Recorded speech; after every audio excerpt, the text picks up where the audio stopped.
You are told that power gathers in obvious places, in marble halls, behind polished desks, inside rooms thick with cigar smoke and quiet agreement. You are told it has always been this way. But imagine something softer. Imagine narrow cobblestone streets at dusk. The air carries the scent of baking bread and damp wool. Church bells hum gently across a medieval city. Candles flicker behind leaded glass windows. And inside those windows, women are working. Not in secret chambers draped in velvet, not whispering oaths over jeweled daggers. They are reading, accounting, writing letters, negotiating rents, copying texts by hand in careful ink, hidden in plain sight. For centuries, some of the most disciplined and influential networks in Europe were not royal courts or knightly orders. They were autonomous female communities who quietly stepped outside the boundaries drawn for them. They did not ask permission, they built something else. History books often murmur that women of the medieval world were powerless, dependent, silent. But that is only the surface. Beneath it, there were women who refused the two paths offered to them, marriage or the cloister. They chose neither husband nor convent. They formed something new. They were called the Beguines. The name itself feels soft, almost harmless. But what they created was radical. You find them first in the growing cities of the Low Countries in the 12th and 13th centuries, Bruges, Ghent, Antwerp, Cologne, places alive with trade and textiles and new money. These were not noblewomen, not queens or duchesses. They were daughters of merchants, widows of craftsmen, women who had inherited modest fortunes, women who could read contracts and count coins. They noticed something. Urban life was changing, commerce was expanding, wealth was moving through hands that were not aristocratic. For the first time, a woman could possess a dowry large enough to live on, if she was careful. So they made a decision that unsettled the world around them. They would not marry. Marriage meant legal absorption, a woman's property folded into her husband's control, her labor directed, her voice filtered. They would not enter convents either. Convents required permanent vows, obedience to a hierarchy, submission to church structures controlled by men. The Beguines chose a third way. They formed enclosed communities within cities called beguinages, walled neighborhoods, quiet courtyards, rows of small houses arranged around gardens and chapels. You can picture it. Whitewashed walls, herb beds carefully tended, laundry stirring in a gentle breeze, the murmur of prayer drifting from an open doorway. But these were not cloisters. There were no lifelong vows. A woman could enter and leave. She kept control of her property. She supported herself through work, often in textiles, teaching, nursing, or manuscript copying. They governed themselves. They elected their own leaders, managed their own finances, settled internal disputes without male oversight. This was the architecture of autonomy. Quiet, orderly, legal, and deeply unsettling. Because power does not only reside in swords, it resides in independence. The Beguines owned property collectively. They pooled resources. They invested in land. They rented homes to outsiders. Some beguinages became economically significant neighborhoods within thriving cities. They were visible, and yet difficult to categorize. They were not wives, not nuns, not widows under male guardianship. They existed in a legal gray space. That gray space gave them room to move. Inside their chapels they practiced an intense spiritual life. But unlike convents, they were not bound to strict monastic rules. They emphasized personal devotion, direct experience of the divine. They read scripture in the vernacular, not only in Latin. This seems small to you now, but at the time it was profound. To read sacred texts without a priest as intermediary was to access authority directly. It allowed interpretation, reflection, questioning. The Beguines became known for their mystics, women like Hadewich of Antwerp and Mechthild of Magdeburg, whose writings explored an intimate personal relationship with God. They wrote in their own languages. They circulated texts through copying networks. Their ideas traveled quietly from city to city. No single headquarters directed them. No central authority commanded them. They were decentralized, and that made them resilient. A king could dissolve a convent. A bishop could discipline a monastery. But how do you suppress a movement with no single founder? No unified rule, no formal vows? The Beguines were everywhere and nowhere at once. Their power did not announce itself. It accumulated. Over decades, some beguinages grew large enough to house hundreds of women. They developed infirmaries, schools, economic partnerships with guilds. They offered an alternative model of female life. And alternatives are dangerous, because once you see that a path exists, you cannot unsee it. A merchant's daughter watching a Beguine walk freely through the market might begin to imagine a different future for herself. A widow observing a beguinage's stability might choose community over remarriage. Each choice seemed personal. But together they shifted the social fabric. Male authorities tolerated them at first. Why? Because the Beguines were useful. They cared for the sick. They prayed. They contributed to local economies. They did not openly rebel. They simply declined to submit. There is a difference.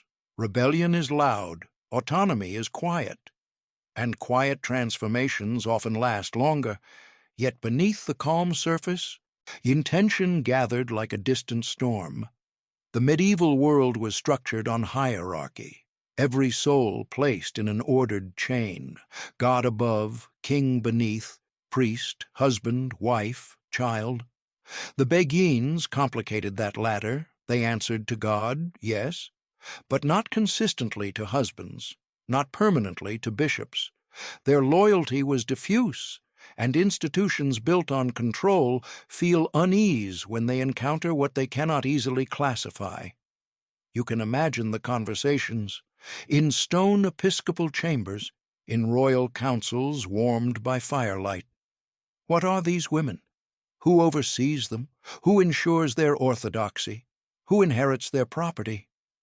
Questions drifted like smoke. For a time, the answers were uncertain. So the Beguines continued. Gardens flourished, manuscripts multiplied, coins changed hands. They were not plotting revolution. They were living differently, and sometimes that is enough. As you walk mentally through those narrow streets again, you might notice how ordinary everything feels. Children playing near the gates, merchants unloading cloth, Beguines moving quietly in pairs, gray or brown habits brushing against stone. Nothing about the scene screams power, but power does not always shout. Sometimes it hums softly behind walls. Sometimes it looks like women who choose not to marry. Sometimes it looks like property held collectively, books read privately, money earned independently. The architects of autonomy rarely appear in armor. They carry ledgers, keys, candles, and for a while, longer than most realize, they built a parallel structure within medieval Europe. One that operated beside the official one, not overthrowing it, not replacing it, simply existing. And existence, when it defies expectation, can be the most radical act of all. Rest in that image, a walled garden in the fading light, women speaking quietly in a language they understand, ink drying slowly on parchment. The world outside continues as it always has. But inside, something new has taken root. Stay for a moment inside the quiet courtyard. The Beguines move gently between chapel and workshop. Their power is subtle, economic, intellectual, spiritual. Now let the scene widen. The air shifts. You feel salt on the wind. You hear the distant roll of the sea against stone. It is the year 1148, and you are standing near the walls of Tortosa, in what is now northeastern Spain. The Mediterranean glows under a pale sun. Ships cluster near the harbor. Banners stir above battlements. War, in the medieval world, is rarely far away. But it does not always look like chaos. Often it feels like waiting. In 1148, Tortosa was under siege during the long campaigns of the Reconquista. Christian forces sought to retake territories from Muslim rule. Armies gathered, knights pledged service, kings negotiated alliances, and then something unexpected happened.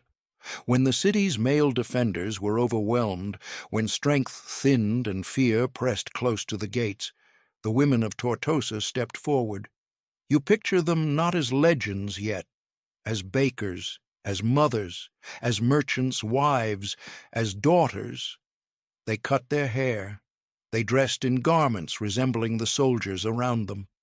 They took up weapons, whatever was available, spears, tools, blades meant for kitchens, reshaped by necessity. They stood on the walls. On the chroniclers would later say they fought with courage, that they held positions long enough for reinforcements to arrive, that their presence shifted the balance at a fragile moment. We cannot know every detail. Medieval records are rarely complete, but something undeniable followed. After the siege, the ruling count, Ramon Berenguer IV, recognized these women publicly. He established an order in their honor, the Order of the Hatchet, in Catalan, the Order of the Axe, the Cavaliers de l'Anxa. The symbol was simple, a small hatchet, not a jeweled crown, not a lion rampant, a tool turned into a sign of defense. The women who had stood at Tortosa were granted privileges usually reserved for knights.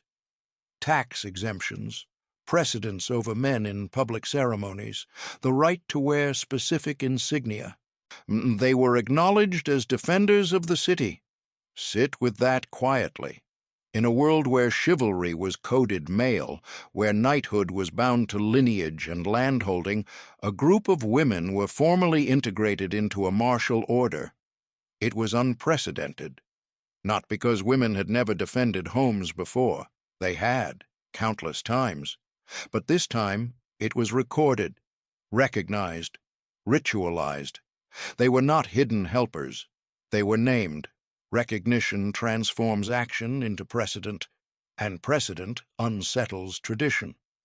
If women could defend a city, what else could they do? The Order of the Hatchet did not become a vast military force. It did not march across Europe. It remained localized, tied to Tortosa, but its existence lingered like a quiet question in the cultural imagination. Valor was not exclusively male.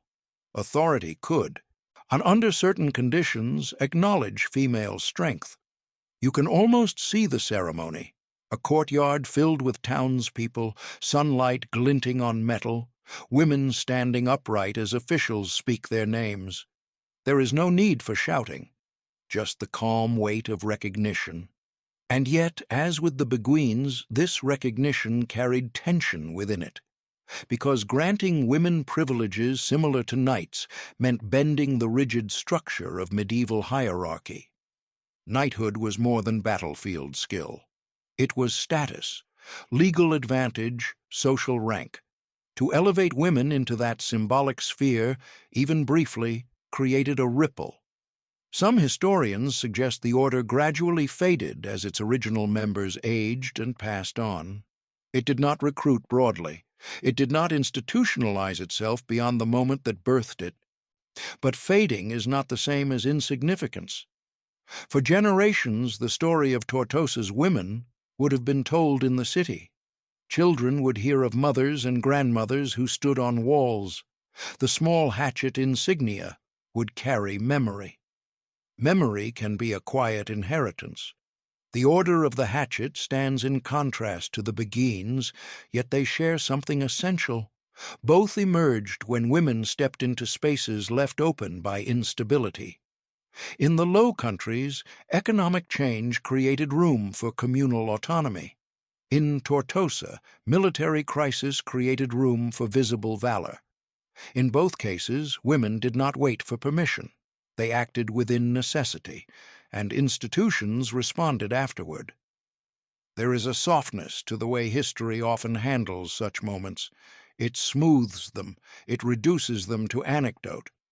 A charming story of brave townsfolk, a curious footnote about semi-monastic women. But if you slow your breathing and look carefully, you begin to see the pattern. Each time women demonstrated capability outside prescribed roles, the system adjusted, just enough to absorb the shock. Privileges were granted, yes, but carefully contained. The order of the hatchet did not expand into a pan-European sisterhood of knights. The Beguines were tolerated, but not fully embraced by the church hierarchy. Containment is a strategy. Recognition without replication. Honor without transformation. Still, the psychological impact cannot be undone. Imagine being a young girl in Tortosa years later. You pass beneath the same stone walls. You trace your fingers along rough surfaces warmed by the sun. You know that women once stood here with weapons. The story enters you quietly. Possibility expands, and possibility is a form of power. The medieval world was not static. It was fluid beneath its rigid surface. Wars shifted borders. Trade shifted wealth. Plagues would soon shift populations. In these moments of transition, space opens. Some rush to fill it. The Beguines filled it with structured independence. The women of Tortosa filled it with defense and public courage. Both bypassed the assumption that protection and governance flowed only from men. Neither sought to overthrow kings. They sought to survive and to shape their own conditions. And that distinction matters, because autonomy often grows not from rebellion, but from practicality. If no one else will defend the wall, you defend it. If marriage limits your inheritance, you form a community. These are not grand ideological manifestos. They are decisions made at kitchen tables, in workshops, on battlements at dawn. Yet over time, such decisions accumulate. They form networks. They alter expectations. They become examples whispered across generations. The order of the hatchet may have remained small, but it punctured a narrative. And narratives are powerful structures. When later chroniclers wrote of chivalry as exclusively male, the memory of Tortosa complicated that claim. It had to be minimized, framed as anomaly, treated as exceptional rather than illustrative. You can sense how history smooths its own discomfort. Edges are softened, details fade, but if you lean close, you can still hear echoes. Metal against stone, measured breathing atop a wall. The quiet resolve of women who understood that survival sometimes requires stepping beyond expectation. Return now to stillness. The sea calms, the banners settle, the courtyard empties. Somewhere a small hatchet emblem rests in a chest wrapped in cloth. It is not loud, it does not glitter, but it marks a moment when the structure of power bent, even briefly, to acknowledge women not as dependents, but as defenders. And once a structure bends, even slightly, it remembers the pressure that caused it. Return with me to the quieter streets. The sea air fades, stone walls soften into brick. You hear the low murmur of a city at work. Inside a baconage, morning light stretches across wooden floors. Dust drifts in pale beams. A table sits near a window, worn smooth by years of hands. A woman leans over parchment. Her movements are unhurried. Ink gathers at the tip of her quill. Outside, a bell tolls the hour. This is not a battlefield. And yet, something formidable is happening here, because literacy in the medieval world is not merely a skill, it is access, it is authority. It is the ability to interpret law, scripture, and contract without waiting for someone else to explain it to you. The Beguines understood this quietly. They became students of text, not in grand universities, those were closed to them, not in official theological faculties, but in small rooms, in shared chapels, in circles where one woman read aloud while others listened. Latin was the language of scholars and clergy, but vernacular languages, Dutch, German, French, were rising in written form, and the Beguines embraced them. They translated ideas into the language of the market and the hearth. This mattered more than it may seem. When scripture exists only in Latin, interpretation rests in the hands of priests. When it moves into common language, it becomes portable, personal. You can imagine a manuscript passing gently from hand to hand, a devotional text copied at night, margins filled with careful notes, pages worn thin at the edges. These were not random acts of reading. They formed networks, loose, decentralized, difficult to trace. A Beguine in Antwerp might correspond with a spiritual writer in Cologne. Ideas traveled along trade routes, tucked among bolts of cloth and merchant letters. The movement had no single headquarters, and that was its strength. Centralized institutions can be dismantled, but ideas shared quietly across cities are harder to extinguish. The Beguines developed a theology centered on interior devotion, a direct emotional union with the divine. They wrote about love, not abstractly, but intimately, God as presence, as closeness. This language was powerful. It bypassed rigid hierarchies. It suggested that the soul did not require elaborate mediation. For church authorities, this was delicate territory. Mysticism itself was not forbidden. Many male mystics were celebrated, but women speaking authoritatively about their direct experiences unsettled established order. Because experience is difficult to regulate, and regulation is how institutions maintain coherence. You can sense the tension building, though it remains subtle. A bishop reading a copied text, pausing over a passage that feels too independent. A theologian noting that these women lack formal training, yet speak with conviction. There is no immediate crackdown. Not yet. Instead, questions accumulate. Who supervises their teaching? Who verifies their orthodoxy? Who ensures that interpretation does not drift into heresy? The Beguines insisted they were faithful. Many sought approval from local clergy. Some aligned themselves with respected male spiritual advisors. They did not openly defy the church, but they did insist on thinking, on reading, on discussing scripture without surrendering their judgment entirely. This is what made them more unsettling than a localized rebellion. A rebellion can be crushed, a city can be subdued, but literacy spreads invisibly. Consider how knowledge alters posture. A woman who can read a contract stands differently when negotiating rent. A woman who understands inheritance law can question unfair claims. A woman who interprets scripture can challenge misrepresentation. She may never raise her voice, but she no longer depends completely on another's explanation. Dependence is the foundation of hierarchy. Remove it slowly, and the structure trembles. The Beguines also became known for their charitable work, caring for the sick, especially during outbreaks of disease. Their literacy allowed them to manage records, distribute resources, correspond with benefactors. They were competent. Competence builds trust, and trust builds influence. Merchants entrusted them with donations. Families entrusted them with daughters. Cities entrusted them with care during fragile times. Influence accumulated quietly. You begin to see how this intellectual weaponization was not dramatic, it was methodical. Copy a text, teach a girl to read, discuss theology after evening prayer, manage finances with precision. Each act alone appears harmless. Together, they form a parallel channel of authority. And because the Beguines were not bound by permanent vows, their network was fluid.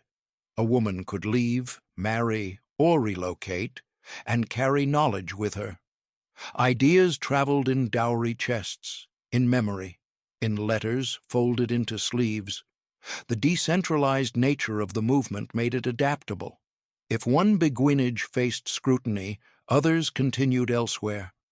There was no single doctrine to condemn, no singular leader to arrest. This frustrated attempts at control. At the same time, Europe in the 13th and early 14th centuries was shifting. Universities were formalizing theology. The Church was clarifying doctrine with increasing precision. Heresy was no longer a vague concern. It was a defined legal category. The space for ambiguity narrowed, and the Beguines lived in ambiguity. They were orthodox yet independent, devout yet unsupervised in daily practice, literate yet unofficial. It is often in such gray zones that anxiety grows strongest. You can imagine a church council chamber, candles burning low, documents stacked in careful piles, names listed, practices described. Not accusations yet, just evaluation. Some Beguine writings, particularly those expressing ecstatic union with God, were examined closely. Marguerite Porete, a mystic associated with Beguine circles, wrote "The Mirror of Simple Souls," a text exploring annihilation of the self in divine love. Her language was bold, poetic, difficult to categorize. It circulated widely, and eventually it drew condemnation. But we will not rush there, for now remain in the quieter years, the years when manuscripts still pass gently between hands, when small schools inside beguinages teach girls to read psalms, when discussions unfold in candlelit rooms. Strategic defiance does not require confrontation. It requires persistence. The Beguines did not storm universities demanding entry. They created their own spaces of study. They did not rewrite canon law. They learned to navigate it. They did not claim political office. They built economic independence. Each choice sidestepped direct conflict while gradually reshaping possibility.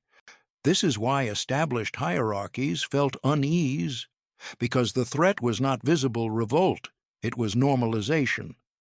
If communities of women could sustain themselves financially, educate themselves spiritually, and operate without constant male governance, then the assumption of necessary dependence weakened. And assumptions are fragile things. They hold until lived reality contradicts them. You sit again beside the woman at the wooden table. Her quill moves steadily. Outside, the city continues its rhythm. Hooves on stone, vendors calling softly, wind brushing through narrow lanes. Nothing appears revolutionary, but inside these walls a quiet redistribution of authority is unfolding. Not through swords, through words, and words once read cannot be unread. They settle in the mind, they reshape thought. They linger long after ink has dried. For a time the world tolerates this. For a time the gardens remain undisturbed, but ideas have a way of expanding beyond their intended borders, and when they do, those who rely on carefully maintained hierarchies begin to notice. Not with shouts, with scrutiny. The atmosphere changes slowly, like pressure before rain. Feel the air shift, not sharply, not with thunder, just a gradual tightening. The 14th century arrives with strain woven into it. Kingdoms centralize, monarchs consolidate authority, the Church refines doctrine with increasing precision. Institutions that once tolerated ambiguity begin to prefer clarity.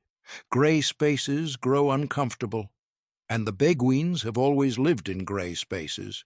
You are seated now in a stone chamber lit by tall, narrow windows. A table stretches across the room. Clerics lean over documents. Seals press into wax. Language becomes important here. Definitions, categories. Heresy is no longer a distant concept whispered about in isolated cases. It becomes procedural, identifiable, prosecutable. The Church, facing internal reform movements and external pressures, tightens its structure. Unity becomes a shield against fragmentation. Authority must appear seamless. Independent spiritual voices, even devout ones, begin to draw sharper attention. It does not begin with soldiers at the gate. It begins with questions formalized into inquiries. Are these women supervised properly? Do they adhere strictly to approved doctrine? Who examines their writings? Councils convene. In 1311, at the Council of Vienne, church authorities address concerns about various spiritual movements. The Beguines are not universally condemned, but suspicion enters the official record. Some groups associated loosely with Beguine spirituality, particularly the Free Spirit movement, are denounced for theological positions deemed dangerous. The language is careful, yet heavy. Ambiguity shrinks further. Imagine the effect inside a beguinage when word arrives of scrutiny. Letters carried along trade routes now bear different tones. Caution enters conversations. Manuscripts are reviewed more carefully before copying. Marguerite Porret's fate lingers like a quiet warning. Her book, The Mirror of Simple Souls, is condemned. She herself is executed in 1310 after refusing to recant certain theological positions. There is no need to dwell on the severity. It is enough to understand the message. Unauthorized spiritual authority carries risk. After this, lines harden. Local bishops in some regions begin requiring Beguines to affiliate more formally with recognized religious orders. Oversight increases, independence narrows. In certain cities, property laws shift subtly. Legal mechanisms become tools. You see, suppression does not always arrive with force. It often arrives through paperwork. A beguinage may be required to revise its statutes, to submit financial records for inspection, to place itself under the protection and supervision of a male cleric. Each adjustment seems administrative, reasonable even. But cumulatively, autonomy thins. Economic independence had been the foundation of Beguine resilience. If property can be questioned, taxed differently, or reassigned, stability weakens. Some beguinages adapt. They align more closely with orthodox structures. They emphasize charitable work over theological exploration. They present themselves as harmless, service-oriented communities. Others dissolve quietly. Without central leadership, there is no dramatic collapse. No single decree erases them entirely. Instead, numbers dwindle over generations. The decentralized strength that once protected them now diffuses their disappearance. You walk through a beguinage courtyard decades later. The walls still stand. The chapel still echoes with prayer. But the energy feels different. Fewer manuscripts circulate. Discussions grow cautious. Leadership defers more frequently to external authorities. Survival requires compromise, and compromise reshapes identity. At the same time, broader political forces intensify. Monarchies across Europe seek stronger control over taxation, land, and loyalty. Autonomous enclaves, whether merchant guilds, knightly orders, or female communes, draw scrutiny. Centralization prefers singular channels of authority. Multiple independent nodes complicate governance. The Beguines are not alone in facing this pressure. Military orders are reorganized, heretical movements are pursued, universities are regulated, uniformity becomes a strategy for stability. Against this backdrop, female autonomy appears less quaint and more unsettling, because it represents unpredictability. Now shift your attention south again to Tortosa. The order of the hatchet had been a moment of recognition, a ceremonial bending of hierarchy. But memory, too, can be managed. As generations pass, our chroniclers write military histories that emphasize noble lineages and male valor. The women of Tortosa remain in local memory, but broader narratives narrow. You open a chronicle decades later. Battles are described in detail. Names of knights are carefully listed. The women are mentioned briefly, or not at all. This is a different kind of suppression, not accusation, omission. If the story of female martial valor disrupts the clean arc of chivalric identity, it can be softened through silence. There is no decree abolishing their memory. It simply fades from official emphasis. The small hatchet insignia becomes a curiosity rather than a precedent. You begin to see the mechanics clearly now. Suppression works along multiple channels: legal regulation, theological scrutiny, economic adjustment, narrative omission. Each is gentle on its own. Together they reshape reality. Return to the council chamber.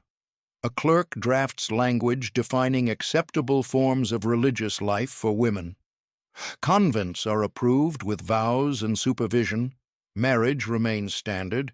Widowhood has clear legal boundaries. Flexible, semi-independent communities fit poorly into these categories. So categories adjust, or the communities do. Some beguines eventually integrate into established monastic orders. Their distinct identity dissolves into larger structures. Others persist in regions where local authorities are more tolerant. The movement does not vanish overnight, but its radical edge dulls. You might wonder why there was no unified defense, why the beguines did not band together across cities to resist regulation. But their very nature prevented centralized resistance. They had thrived precisely because they were decentralized. That same structure made coordinated defense difficult. There was no singular voice to negotiate at high councils, no grand master to advocate. Instead, there were hundreds of small communities, each navigating local pressures independently. Some succeeded for centuries more, others yielded quietly. The world rarely notices gradual change. A beguinage that once housed 300 women now houses 100. A library once vibrant grows still. A scriptorium falls silent. The garden remains, but fewer hands tend it, and outside, official histories grow more confident in their simplified narratives. Chivalry becomes firmly masculine in memory. Theology becomes increasingly professionalized and male-dominated. Property law tightens around patriarchal norms. The gray spaces narrow until they resemble corridors. You walk once more through a courtyard at dusk. There are still candles in the windows, still prayer, still women living in chosen community. But the atmosphere carries awareness, watchfulness. The freedom once assumed now feels conditional. Suppression does not always destroy. Sometimes it domesticates, sometimes it absorbs difference until it no longer feels disruptive. And sometimes, most quietly of all, it edits the story so thoroughly that future generations forget there was ever something different to begin with. The walls remain, the names fade, the ink dries, and history turns its page with careful, practiced calm. Walk slowly now. The courtyard is still, the chapel door rests slightly open. A breeze moves through lavender planted along the path. From the outside, nothing appears broken, and that is how erasure often works. Not through spectacle, through continuity that conceals subtraction. By the late 14th and into the 15th centuries, Europe feels different. The Great Plagues have passed through cities like long shadows. Populations have shifted, labor structures have changed, monarchies have grown more centralized, bureaucracy has deepened its roots. In this tightening world, unofficial autonomy becomes harder to sustain. Some beguinages survive by adapting so thoroughly that they cease to resemble their origins. They accept stricter clerical oversight. They soften theological language. They emphasize charity over contemplation. Gradually, they look less like parallel societies and more like auxiliary institutions. Safe, manageable.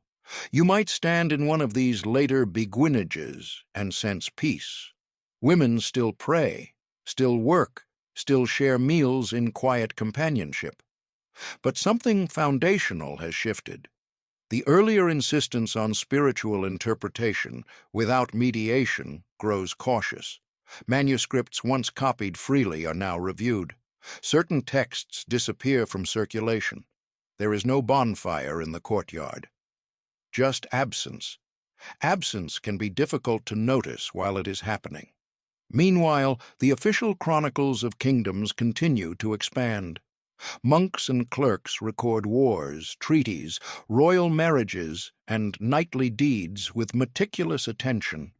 When they speak of women, it is often as queens, saints, or allegorical figures, rarely as autonomous economic collectives, rarely as semi-independent intellectual networks.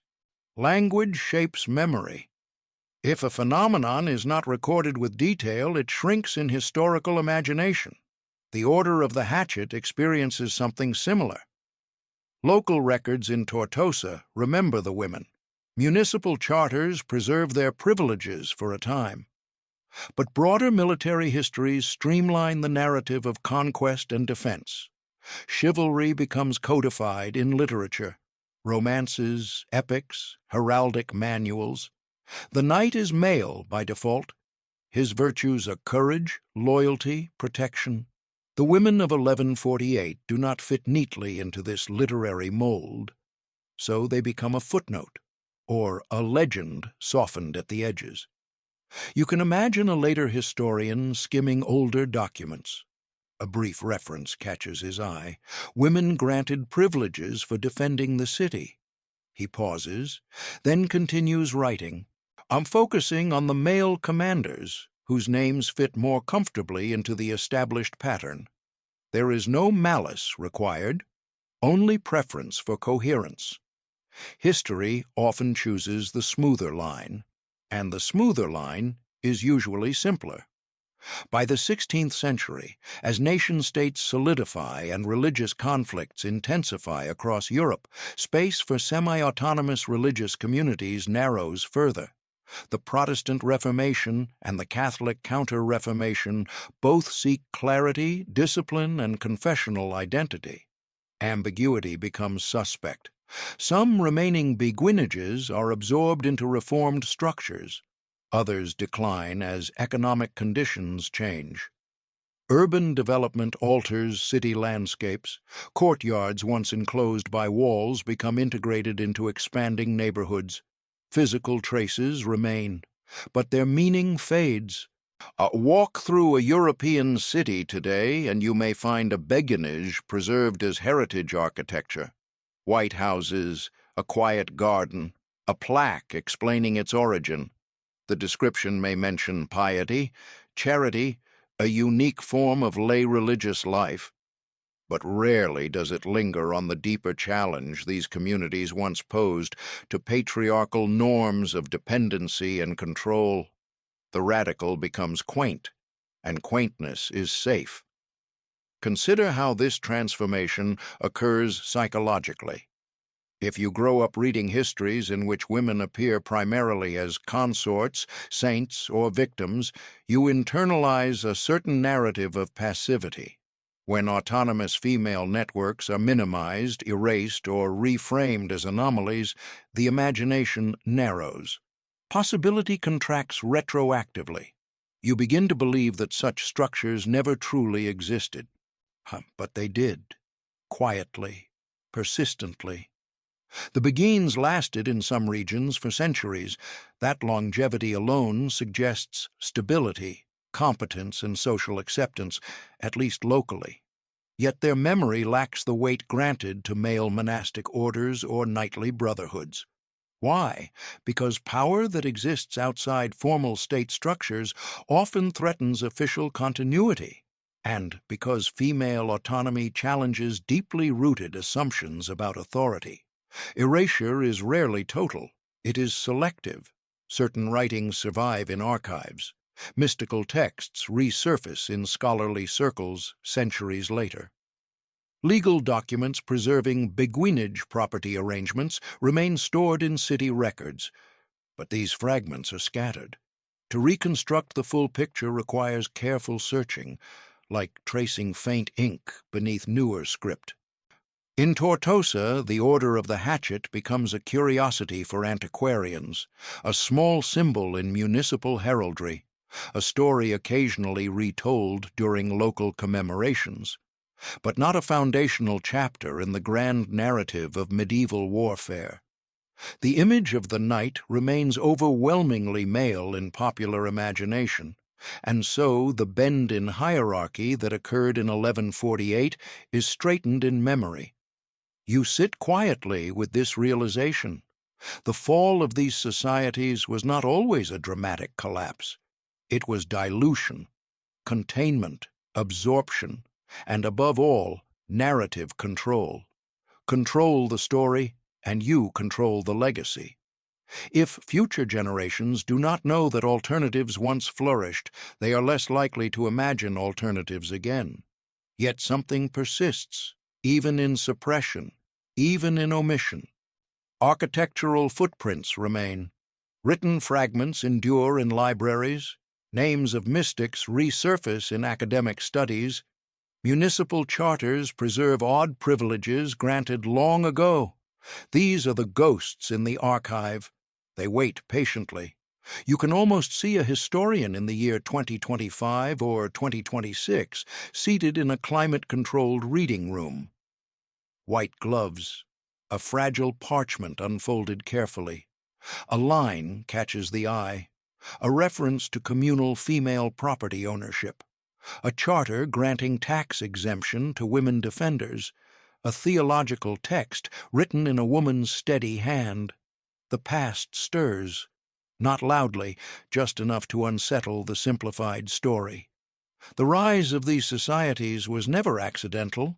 It emerged from economic change, urban growth, and moments of crisis. Their fall was not purely moral judgment, it was political anxiety. Autonomous networks operating beyond direct male oversight complicate centralized power, and centralized power prefers clarity. As evening settles again over our imagined courtyard, the stones hold warmth from the day. The lavender breathes softly in the cooling air. If you listen carefully, you can sense both presence and absence. Women once gathered here to read freely, to manage their own finances, to choose community over marriage. Their voices do not echo loudly through standard textbooks, but they are not entirely silent. Power does not disappear. It changes form. Sometimes it is absorbed into larger institutions. Sometimes it is renamed. Sometimes it is forgotten until rediscovered. The rise and fall of these secret female societies is not a clean arc from strength to destruction. It is a slow tide, advancing, and receding, leaving subtle marks on stone, and if you look closely enough, if you move gently through archives and courtyards alike, you begin to see that what was erased was never truly powerless. It was simply inconvenient, so it was softened, and then, for a time, allowed to sleep. Let the courtyard fade, the garden grows dim, the stones cool beneath twilight. Now step into a different kind of room, high ceilings, tapestries heavy against the walls, a long table where maps are spread flat beneath careful hands. It is the late medieval world moving toward early modern order. Kings no longer tolerate loose allegiances. Church officials no longer welcome undefined devotion. States begin to recognize that power must be counted, taxed, and directed. Autonomy, once overlooked, begins to look like instability. You must understand something gentle but important. The Beguines were not destroyed because they were violent. They were not erased because they plotted insurrection. They were feared because they operated outside predictable channels, and predictability is the comfort of centralized authority. When rulers consolidate power, they do so by clarifying lines of control. Who owns this land? Who answers to this bishop? Who pays this tax? Who enforces this law? The Beguines complicated each question. Their property was collectively arranged yet individually retained. Their spiritual lives were devout, yet not fully supervised. Their allegiance was civic and religious, but not monastic. They were not rebellious, they were uncontained. Uncontained systems produce anxiety, because they suggest that governance is not total. And total governance becomes the aspiration of maturing states. You sit now in a record office. Shelves line the walls, ledgers thicken year by year. Ink dries in neat columns. Bureaucracy is expanding. In earlier centuries, authority could afford some flexibility. Communication was slow, territories were fragmented, local variations were expected.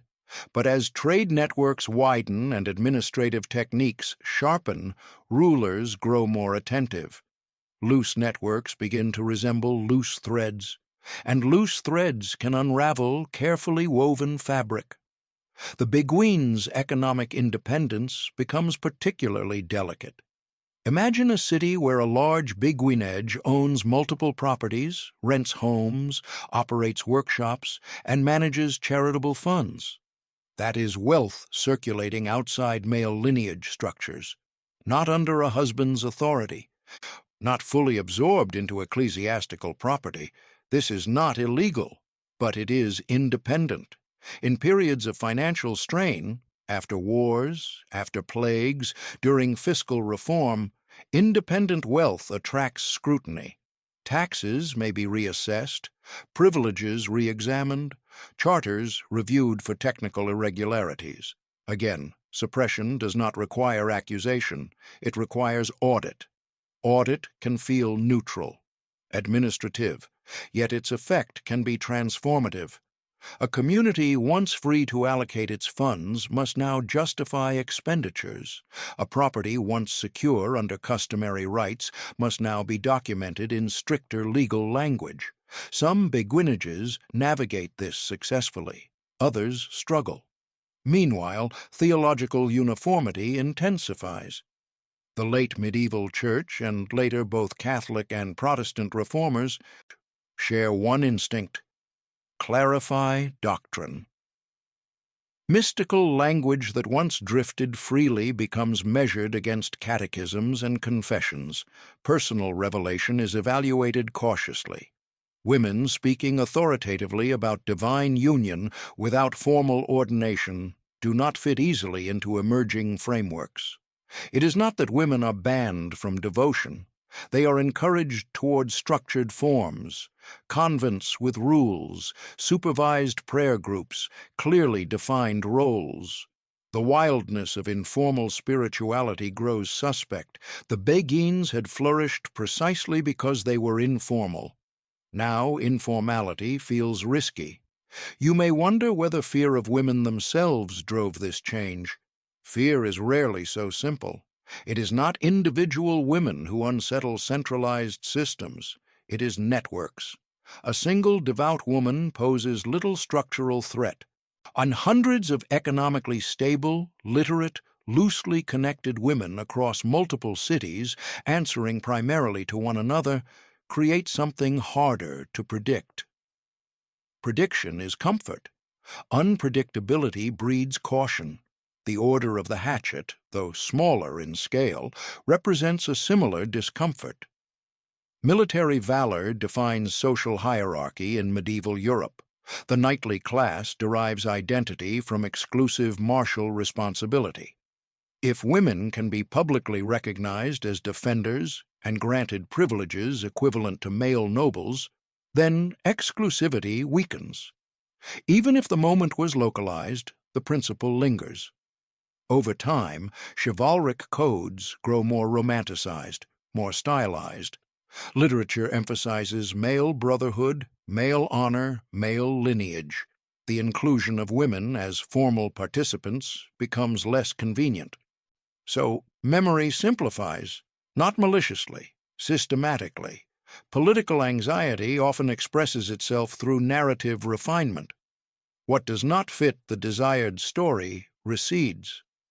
You return to the council chamber. A bishop speaks softly about unity. A royal advisor mentions stability. A scribe records recommendations. None of them speak of crushing female autonomy. They speak of order. Order is soothing. Order promises safety, but order also narrows possibility. The Beguines' decentralized structure once made them resilient. Now it makes them vulnerable. Because there is no central authority to negotiate new legal frameworks collectively, each community must respond alone. Some submit to oversight willingly, believing compliance ensures survival. Some resist quietly, only to find their charters revoked. Or some simply age and diminish as fewer women join. Urban life changes. Marriage patterns shift. Economic pressures intensify. The conditions that birthed the movement alter. And without dramatic confrontation, decline settles in. It feels almost seasonal. A long autumn. Leaves thinning from branches, not torn away, just falling. Political anxiety does not always manifest as visible persecution. Sometimes it produces a climate in which certain forms of life become impractical, unsustainable, discouraged. Imagine a young woman in the 15th century considering her options. Marriage offers defined security. A convent offers recognized structure. A beguinage offers something less certain now, more supervised, less radical, increasingly absorbed. She chooses differently than her grandmother might have. And with each choice, the movement thins. The order of the hatchet fades more swiftly. As original members pass, privileges become symbolic rather than active. New generations of male chroniclers frame military history as a lineage of male valor uninterrupted by anomaly. Ceremonial equality granted once does not easily replicate. Political systems prefer consistency. Inconsistencies are remembered only when they serve the narrative. Otherwise, they are folded quietly into obscurity. You stand once more at the edge of a beguinage garden. The lavender still grows, the walls still enclose, but fewer voices fill the air. It is not defeat in the dramatic sense. It is contraction. And beneath contraction lies anxiety unspoken. What if autonomy spreads? What if literacy diffuses too widely? What if economic independence alters inheritance patterns? These questions do not require conspiracy. They require awareness of structural change. When power senses diffusion, it responds by concentrating. The rise of these secret female societies was made possible by fragmentation, urban growth, economic mobility, flexible authority. Their fall coincided with consolidation, stronger states, stricter doctrine, clearer hierarchies. It is a rhythm repeated across history. Expansion invites experimentation. Consolidation invites control. And those who exist between structures often feel the pressure first. As night settles fully now, the courtyard grows silent. One candle flickers in a window. Perhaps there are still women inside, reading softly. Perhaps the movement never entirely disappears, because ideas, once lived, do not vanish. They wait. And political anxiety, though powerful, can never fully erase the memory that something different once flourished. It can only dim it, for a time. Now let the centuries turn, slowly, Like pages lifted one at a time, the courtyards you walked through grow older, stone softens at the edges, lavender beds are replanted and replanted again. Empires rise, empires reorganize, borders shift quietly across maps. And somewhere, in cool rooms filled with parchment and dust, the remnants remain. You enter an archive. The air is dry and still. Light filters carefully through high windows designed to protect fragile ink. Boxes rest in long, orderly rows. This is where erased things sleep. Not destroyed, not celebrated, stored. A historian lifts a document from a labeled folder. The parchment crackles faintly. Latin phrases move across the page in deliberate strokes. At first glance, it appears administrative.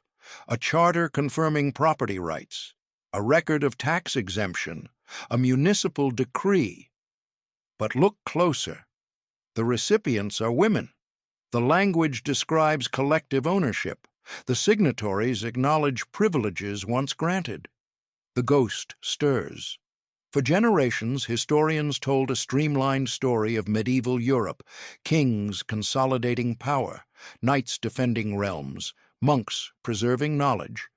Women appeared, yes, as saints, as queens, as allegories of virtue or temptation, rarely as organized, economically competent, semi-autonomous networks operating across cities, but the documents have always been there, scattered, unemphasized.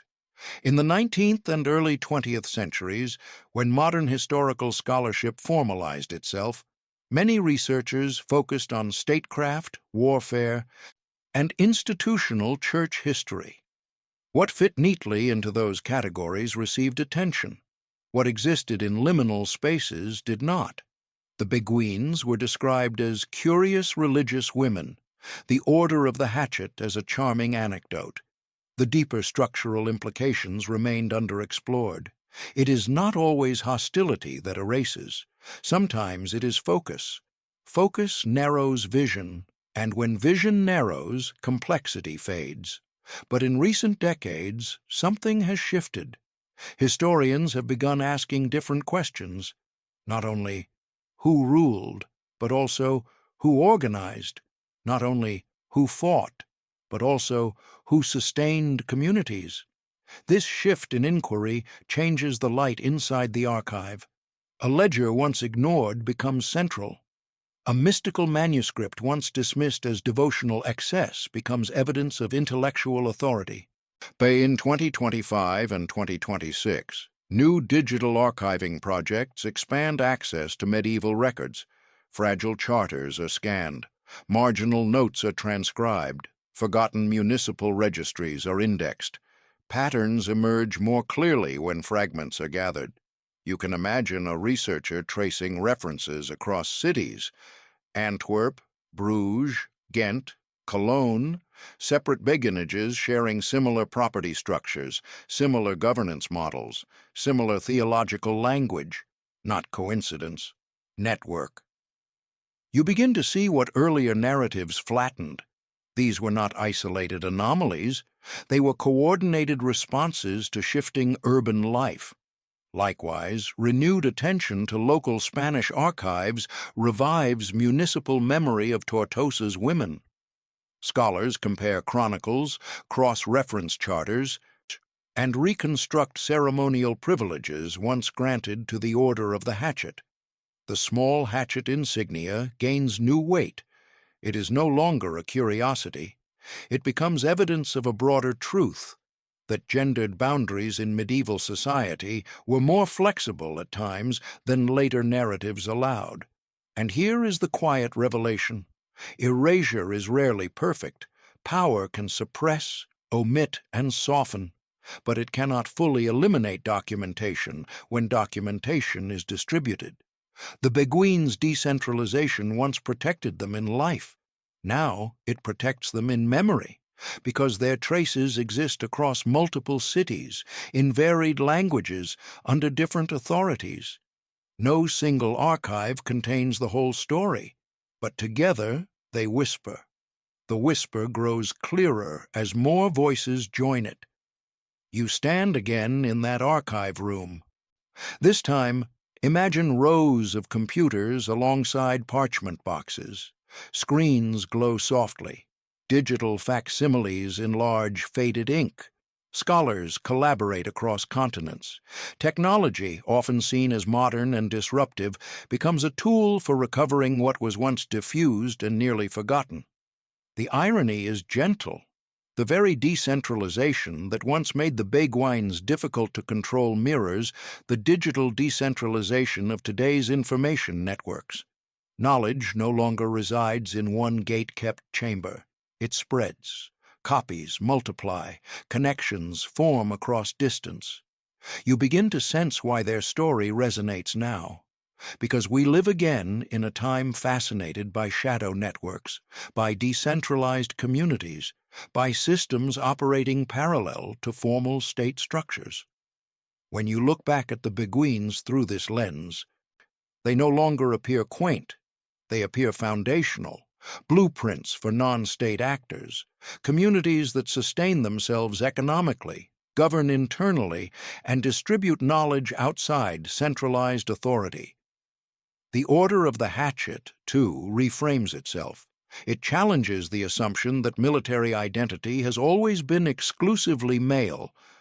It suggests that moments of crisis open cracks in rigid systems, cracks through which unexpected actors step. These rediscoveries do not rewrite history with dramatic flourish. They adjust it. Gently, they add texture where there was once smoothness. And in doing so, they restore agency. Agency does not require domination. It requires recognition. You walk mentally once more through a preserved beguinage today. Tourists move quietly along cobbled paths. A plaque describes the community. The houses are immaculate, restored. But now you see differently. You see governance, economic coordination, intellectual exchange. You see a prototype, not of rebellion, of autonomy, and you understand something subtle.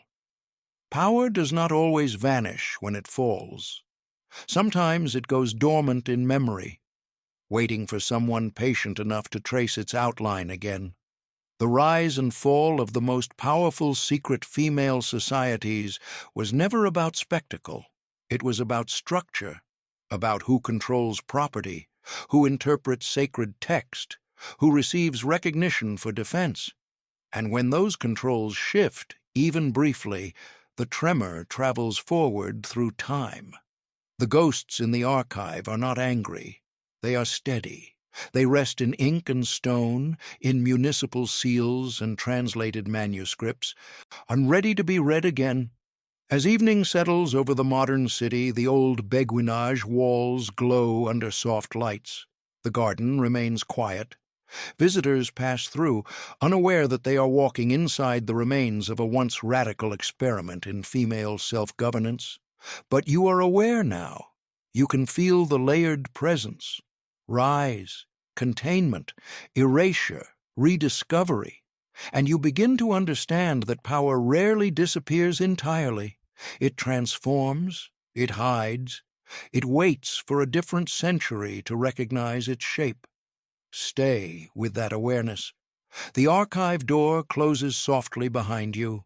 The hum of modern equipment fades, and you are left with a question that lingers gently in the air. If these societies were diminished, absorbed, or quietly erased, what exactly was so threatening about them? Not in myth, not in legend, but in structure. Return again to the beguinage at its height. Morning light over tiled roofs, a bell marking the hour, women moving with purpose between house and chapel. On the surface it looks peaceful, and it is. But beneath that peace lies a blueprint, a design for living that does not rely on male guardianship or state hierarchy as its foundation. The Beguines created self-governing enclaves within existing cities. They did not flee into wilderness. They did not reject society. They built parallel society. This distinction matters Parallel systems are more destabilizing than oppositional ones. Opposition stands outside and protests. Parallel structures stand inside and function. They prove viability. Imagine a merchant observing a beguinage's financial books. Orderly, profitable, transparent. And imagine a widow seeing women managing property collectively, supporting one another without remarriage. Imagine a young girl learning to read within those walls, her world expanding line by line. Each observation plants a quiet thought. There is another way, and when another way becomes visible, authority must either integrate it or neutralize it. Over time, integration becomes absorption. Neutralization becomes narrative simplification, but the blueprint remains detectable. You can outline it clearly now: economic independence, decentralized governance, shared knowledge networks, flexible membership, moral legitimacy rooted in service and devotion. This is not chaos, it is organized autonomy. And organized autonomy unsettles centralized control more than open revolt ever could, because revolt can be crushed. Autonomy must be negotiated. The order of the hatchet offers a complementary blueprint. In Tortosa, when traditional male defense faltered, women stepped into the vacuum, not to overturn hierarchy permanently, but to stabilize their city. Crisis created temporary permeability in rigid roles. The recognition they received formalized that permeability. It set a precedent. Valor is not inherently male. Even if later narratives softened that fact, the charter granting privileges once existed, the ceremony once occurred. That precedent cannot be undone entirely. Together, these two examples, intellectual autonomy and martial recognition, reveal something profound. Power is situational. When structures strain, space opens. Those prepared to act can redefine expectation. The beguines were prepared economically and spiritually. The women of Tortosa were prepared by necessity and courage. Neither group waited for theoretical permission. They responded to circumstance, and circumstance allowed redefinition. This is the quiet thread connecting rise and fall. Autonomy flourishes in transitional periods. It contracts in periods of consolidation.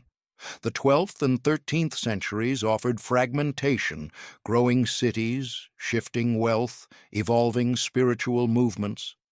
The 14th and 15th centuries demanded coherence, stronger monarchies, clearer doctrine, regulated institutions. As coherence intensified, blueprints for alternative living became inconvenient. Not evil, inconvenient. You sit now at a wooden table again, but this time in the present. A digital map glows softly before you. Networks of connections spread across continents. Social platforms, encrypted communications, decentralized finance systems. The language is different, but the pattern feels familiar. Communities forming outside traditional state oversight, economic systems operating parallel to centralized banks, knowledge distributed beyond singular authorities. When modern observers speak of decentralization as revolutionary, they often imagine it as entirely new, but history whispers otherwise. The beguines were decentralized before the word existed. Their letters were slower than digital messages, their manuscripts heavier than data files. Yet the principle was the same: resilience through distribution. If one node fails, others remain. This is why suppression required not one decisive blow, but gradual pressure across regions. It required redefining acceptable female piety, revising property norms, adjusting narratives, because the blueprint itself was sound. You begin to sense that the rise and fall of these societies was less about morality and more about timing. When systems expand, alternative forms thrive. When systems consolidate, alternatives must conform or fade. This rhythm repeats across centuries. The Beguines did not disappear because their model was unsustainable. They faded because larger political and religious systems reasserted control. The order of the hatchet did not vanish because women proved incapable of defense. It receded because chivalric identity hardened into a gendered myth too rigid to accommodate complexity. And yet, blueprints do not vanish when structures collapse. They linger in cultural memory. They reappear in altered form, perhaps in cooperative housing movements, perhaps in women-led financial collectives, perhaps in networks that prioritize shared governance over centralized authority. You walk once more through the preserved Beguinage courtyard. This time, you notice architectural details more carefully. Small individual houses, yet aligned around a shared green. Private doors, yet communal orientation. It is not isolation, it is interdependence without hierarchy. That is the subtle distinction. Hierarchy places one above another. Interdependence places individuals beside one another. The Beguines chose beside, and beside can feel threatening to systems built on above and below. As evening approaches again, the sky softens to pale gold. You sit on a stone bench within the courtyard. You imagine the women who once sat where you sit, discussing scripture, balancing accounts, tending herbs. They were not mythic heroines. They were practical architects of autonomy. Their fall was not dramatic ruin. It was gradual narrowing. And their legacy is not loud rebellion. It is proof. Proof that alternative systems have existed before. Proof that female networks have shaped economies, defended cities, and interpreted theology without collapsing society. Proof that power can operate quietly and still matter. The blueprint remains beneath the silence, waiting for attentive eyes to trace its lines again. And as you rest in this quiet space, you understand something gently reassuring. Even when history softens its edges, even when names fade from textbooks, structures leave impressions. And impressions, once rediscovered, can inspire new forms, not identical, but related. Because power, once learned, is never entirely forgotten. It simply waits for the right conditions to rise again. Sit with the blueprint for a while. Let it rest in your mind like a quiet architectural drawing spread across a table. Lines of autonomy, foundations of shared governance, doorways that open without asking permission from a single gatekeeper. Now ask yourself gently, why does this design create fear? Not loud fear, not panic, but the slow administrative kind, the kind that drafts new regulations, the kind that edits chronicles, the kind that tightens definitions. Fear in institutions rarely announces itself as fear. It speaks the language of stability, of order, of doctrinal clarity, of fiscal responsibility. Return to the 14th century once more. Europe is unsettled. The Black Death has reshaped populations. Labor shortages have altered bargaining power.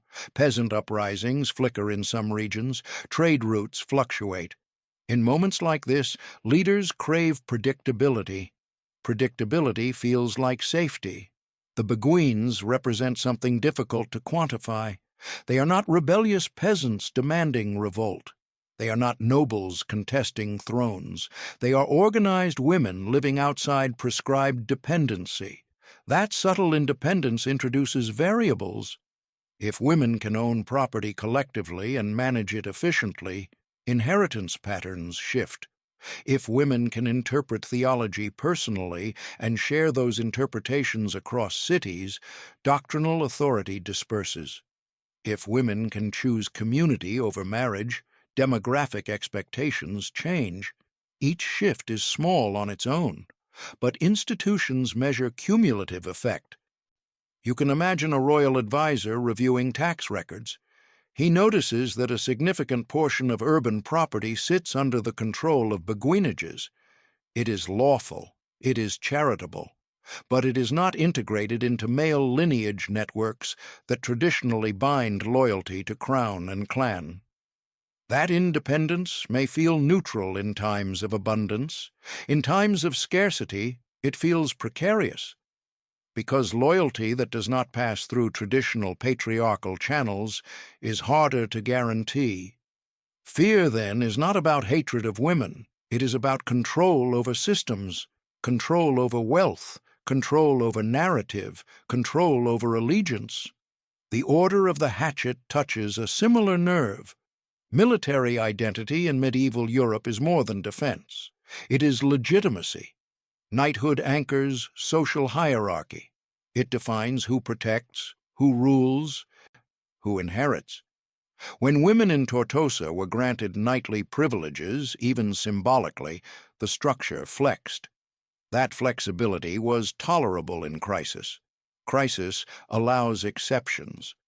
But once stability returns, exceptions feel disruptive. Because if valor is not inherently male, then male exclusivity in governance weakens. And governance in medieval Europe is deeply intertwined with martial identity. So the story narrows.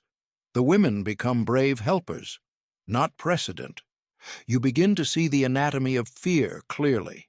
It is not explosive. It is structural. When a group demonstrates that it can function effectively outside established hierarchy, hierarchy must respond. It can integrate, it can regulate, or it can obscure. Often, it chooses a blend of all three. The Beguines were partially integrated, encouraged to align more closely with orthodox oversight. They were regulated through councils and legal revisions, and they were obscured, reframed as devout anomalies rather than architects of autonomy.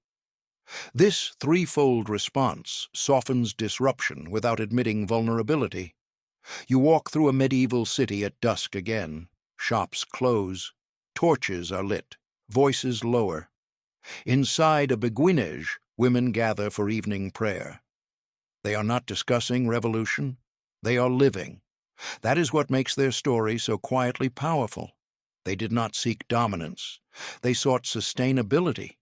And sustainability outside formal control reveals a truth institutions would rather keep invisible. Dependence is not always necessary. If people can organize themselves successfully, decentralized authority must justify itself more clearly. Justification requires effort. Control without question requires assumption. The Beguines questioned assumption by existing differently. That is enough to generate unease. You sit now in a modern city. Glass towers reflect the evening sky. Networks of information pulse invisibly through cables beneath your feet. Once again, decentralized systems challenge traditional authority, financial, informational, social, and once again institutions respond with regulation, integration, or narrative framing. History does not repeat identically, but patterns echo. The anatomy of fear remains similar. It begins with a question. What if we are not the only viable structure? For medieval authorities, that question was uncomfortable, because the Church claimed spiritual universality. Monarchs claimed political supremacy. Knightly orders claimed martial exclusivity. The Beguines and the women of Tortosa did not overthrow these claims. They complicated them. Complication invites scrutiny. Scrutiny invites containment. Containment invites erasure. Yet fear reveals respect. You do not regulate what you consider insignificant. You do not edit what you consider irrelevant. The very effort to absorb or obscure these female societies reveals that they mattered deeply. They were competent enough to be noticed, influential enough to be managed, stable enough to require adjustment. As night deepens, you imagine the final years of a once thriving beguinage. Fewer novices enter. Financial oversight increases. Leadership aligns more closely with ecclesiastical authority. The community survives, but its independence narrows. Was this defeat or transformation? Perhaps both. The order of the hatchet fades more completely, its privileges remembered locally but absent from grand narratives. Was that injustice, or inevitability within a system reasserting its preferred story? Perhaps both. The anatomy of fear is rarely malicious. It is protective. Institutions protect themselves, and when protection becomes priority, flexibility diminishes. Yet something remains beyond fear: memory, blueprint, possibility. Even when suppressed, the knowledge that alternative systems once functioned cannot be entirely extinguished. It lingers in archives, in architecture, in rediscovered texts, and in the quiet recognition that women have, before, organized powerfully without fitting into prescribed roles. As you breathe in the stillness of this understanding, the story no longer feels like a simple rise and fall. It feels like tension between expansion and consolidation, between innovation and order, between beside and above. The most powerful secret female societies did not vanish because they were weak. They faded because they revealed too clearly that hierarchy was not the only design available, and that revelation, though gentle, was profound enough to unsettle centuries. Let the tension soften. You have walked through councils and courtyards, through charters and quiet rooms filled with ink. Now imagine time continuing forward, not dramatically, just steadily. The great medieval structures evolve into early modern states. Religious wars redraw spiritual maps. Empires stretch across oceans. And the beguines? In some places they endure in altered form well into the early modern period. In parts of Belgium and the Low Countries, beguinages remain active for centuries. Smaller, more regulated, less radical, but present. That endurance matters, because it shows that suppression was never absolute. It was modulation. The sharp edges of autonomy were sanded down. The theological daring softened. The governance structures aligned more closely with church expectations. Yet women still lived together without marrying, still managed shared property, still formed intentional communities. The blueprint did not disappear. It adapted. You walk through a 17th-century beguinage now. The houses are neat and uniform. The rules are clearer. A priest visits regularly to oversee spiritual instruction. From the outside, it looks conventional. But inside, women still wake each morning within a community they chose. Choice is quiet power, even when narrowed. In Tortosa, the order of the hatchet becomes more symbolic than active, its members age. The privileges granted in the 12th century become ceremonial memory, yet the municipal recognition remains recorded in civic identity. Symbols persist even when structures dissolve, and symbols can travel through centuries unnoticed until someone pauses to examine them again. Now shift your awareness gently to the present. It is 2026.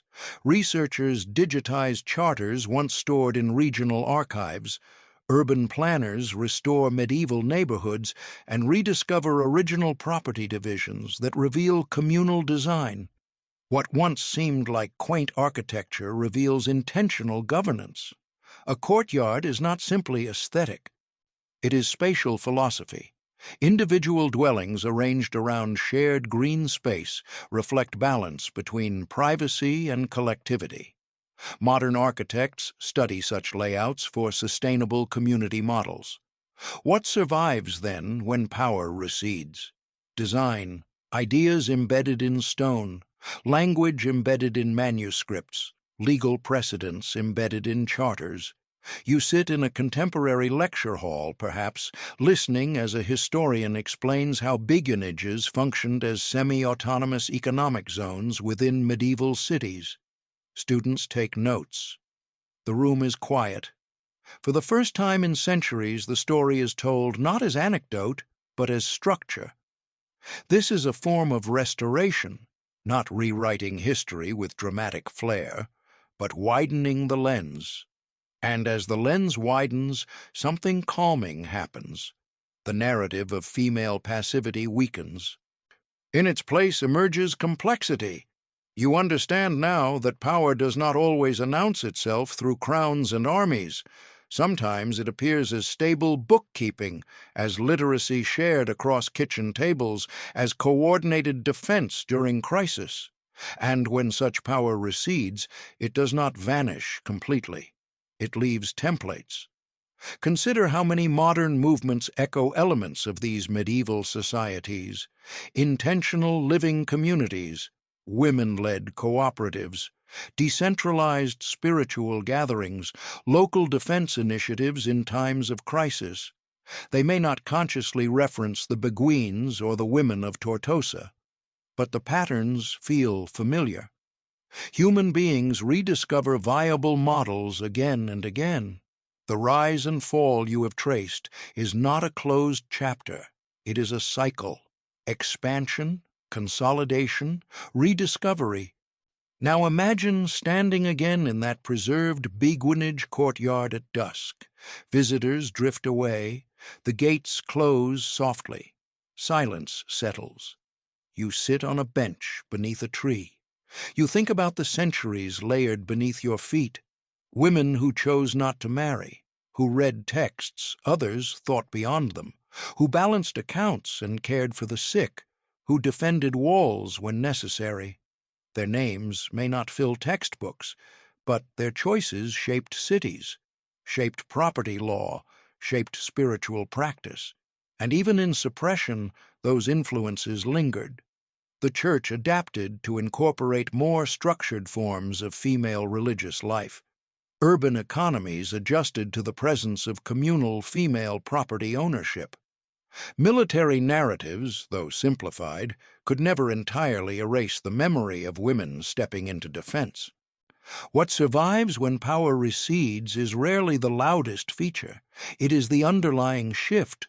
Once you know something is possible, it becomes part of collective memory. Even if dormant, you breathe in the evening air.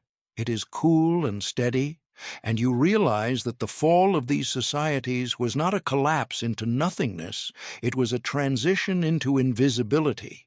And invisibility is not extinction, it is concealment, sometimes chosen, sometimes imposed, but always temporary in some form.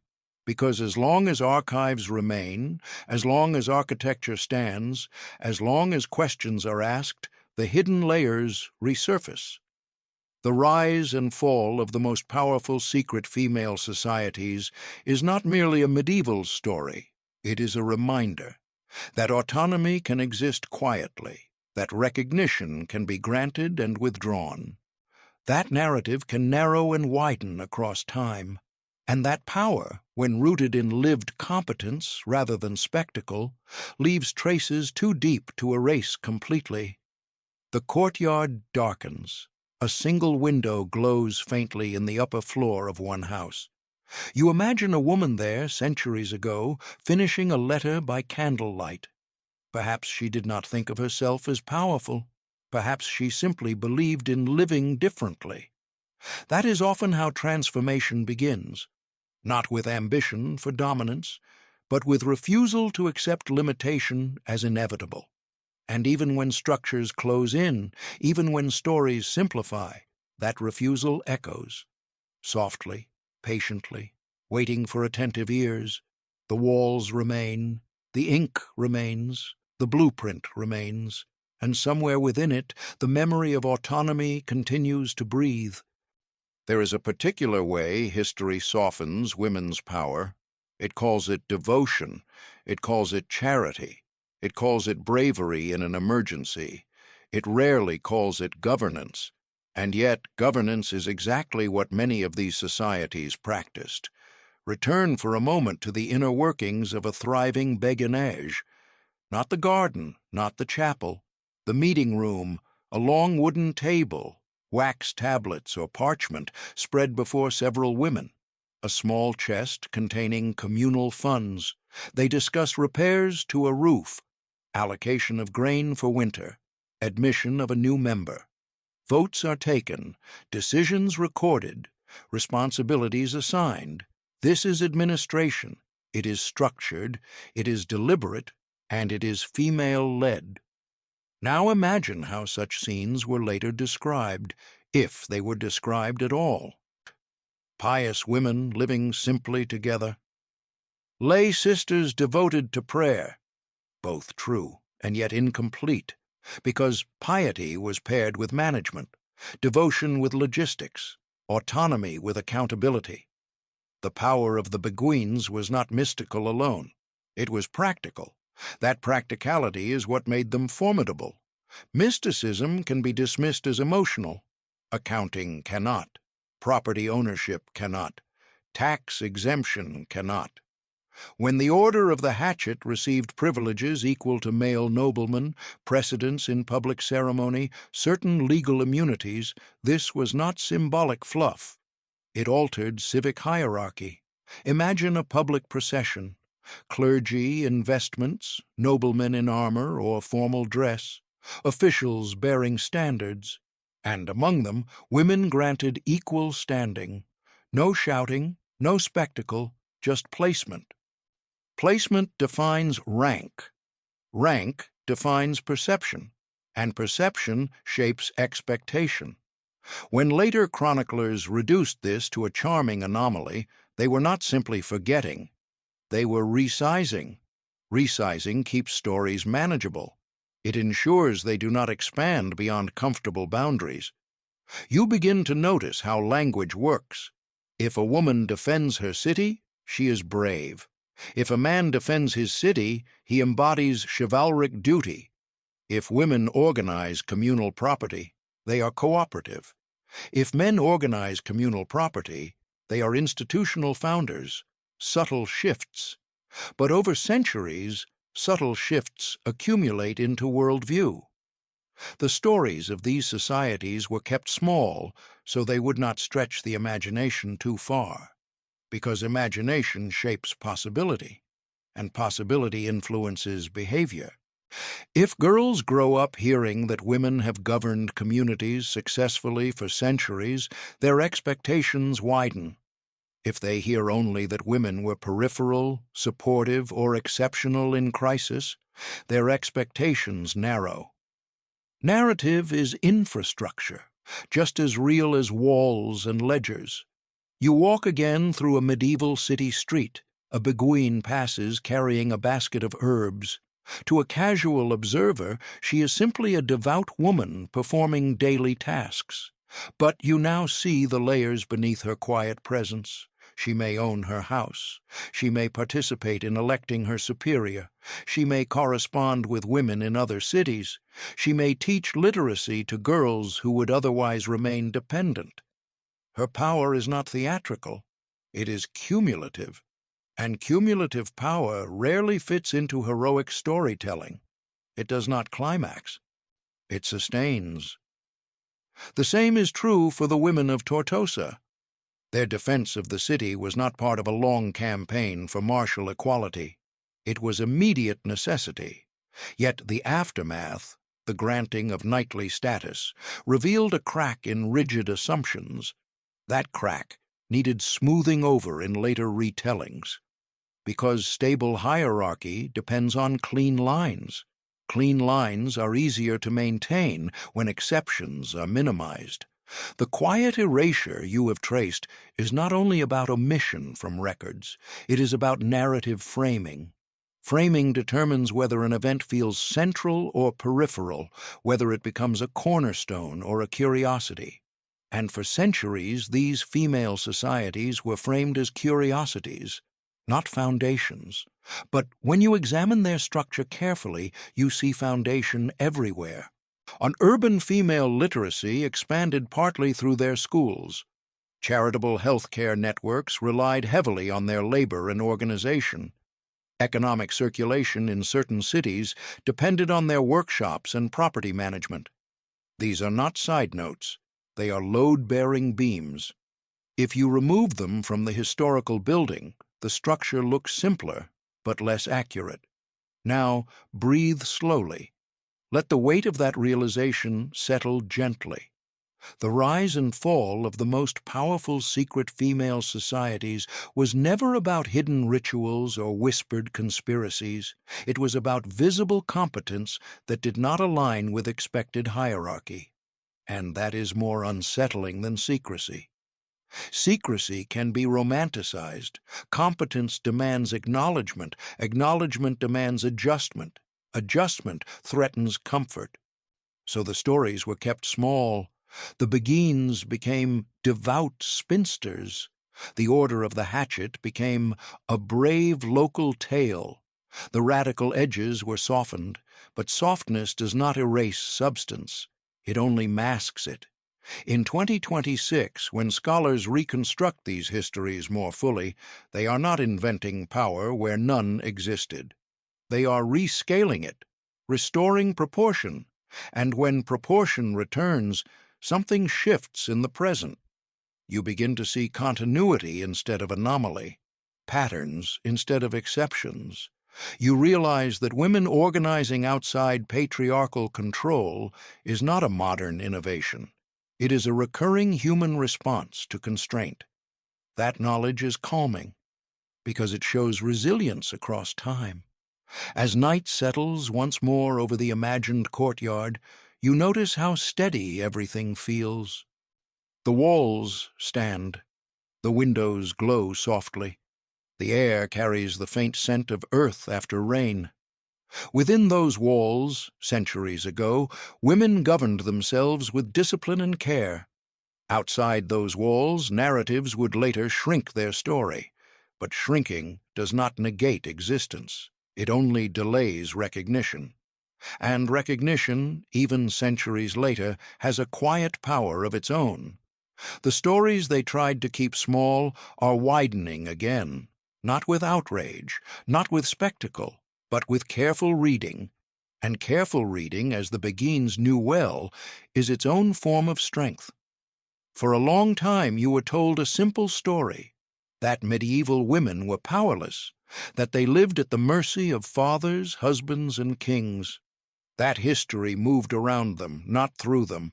It is a clean story, easy to remember, easy to repeat. But simplicity is often built on omission. Walk once more through a thriving 13th century city. The marketplace hums. Cloth merchants measure bolts of fabric. Spices change hands in careful transactions. And among these movements, Beguines navigate confidently. They are not hidden. They purchase supplies. They negotiate contracts. They manage rents. Their veils do not erase their agency. They are recognized participants in urban economies. Now imagine how later centuries described this period, a time of rigid patriarchy, a world where women's roles were fixed and narrow. There is truth in that description. Legal systems favored male inheritance. Political offices were overwhelmingly male. Clerical authority was structured through male hierarchy. And yet, within those structures, spaces existed. Not because the system was benevolent, but because human life is more complex than ideology. The Beguines occupied one of those spaces. They did not overthrow patriarchy. They maneuvered within and around it. That maneuvering required intelligence, negotiation, and collective strategy, which is another word for power. Power does not always mean dominance. It means influence over one's conditions. The illusion of powerlessness emerges when influence is subtle. If women are not wearing crowns, history assumes they are not shaping events. But what shapes a city more enduringly? A single coronation? Or decades of coordinated economic participation? What stabilizes a community more deeply? A knight's charge in battle? Or sustained care for the sick, the elderly, the orphaned? The women of Tortosa did something visibly dramatic.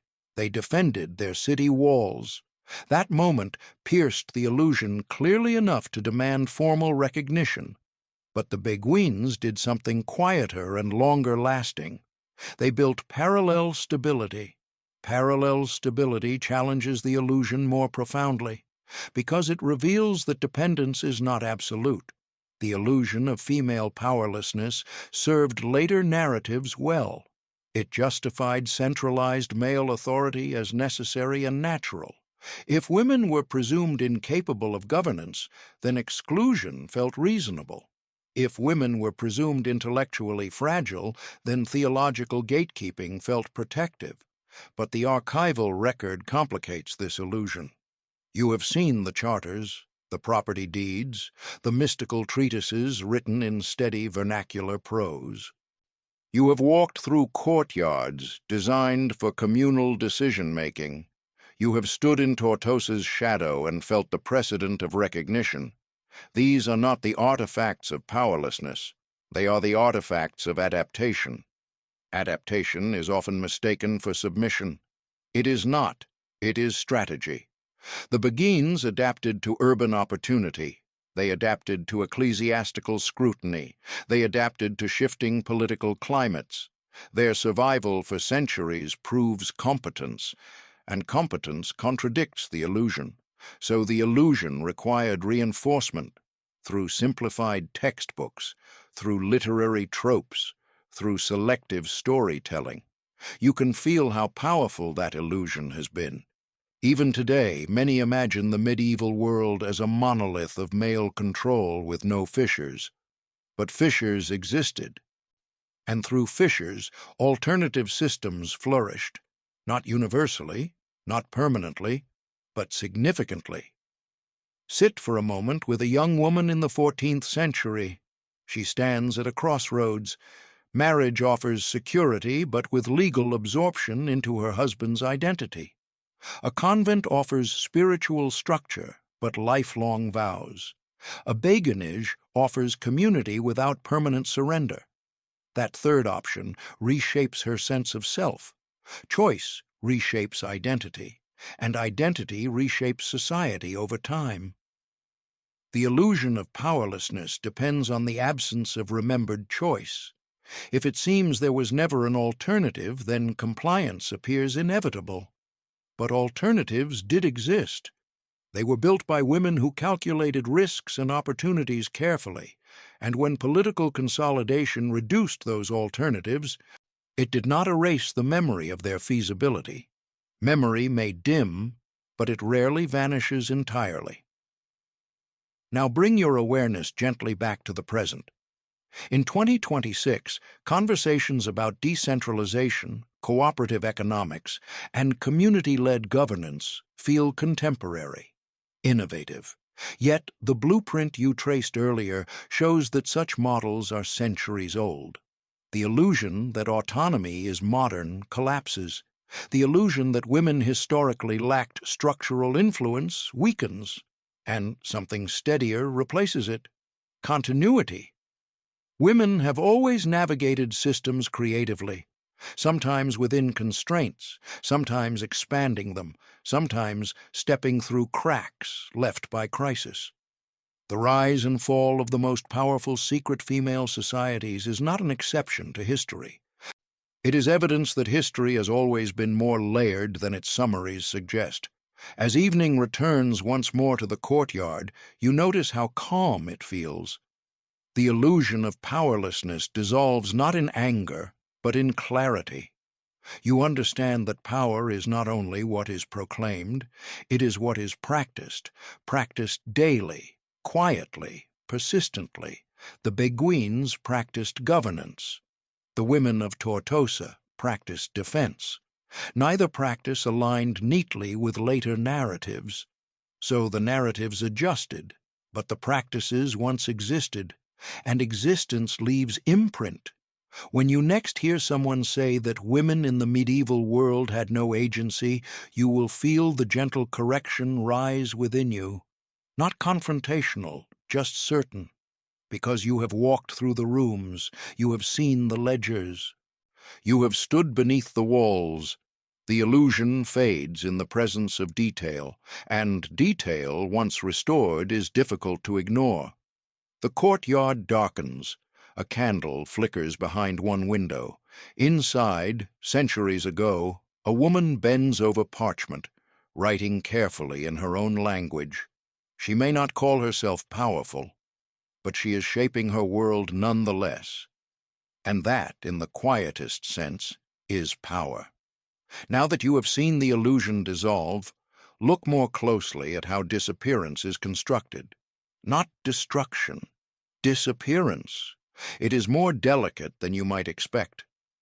Stand again inside a thriving beguinage at its height. Doors open onto a shared green. Voices drift from one small house to another. A bell calls the community to prayer. Everything feels solid, stable, enduring. And yet, centuries later, many people walk past preserved beguinages without understanding what they once represented. The walls remain, the meaning thins. This is the architecture of disappearance. It does not tear down the building.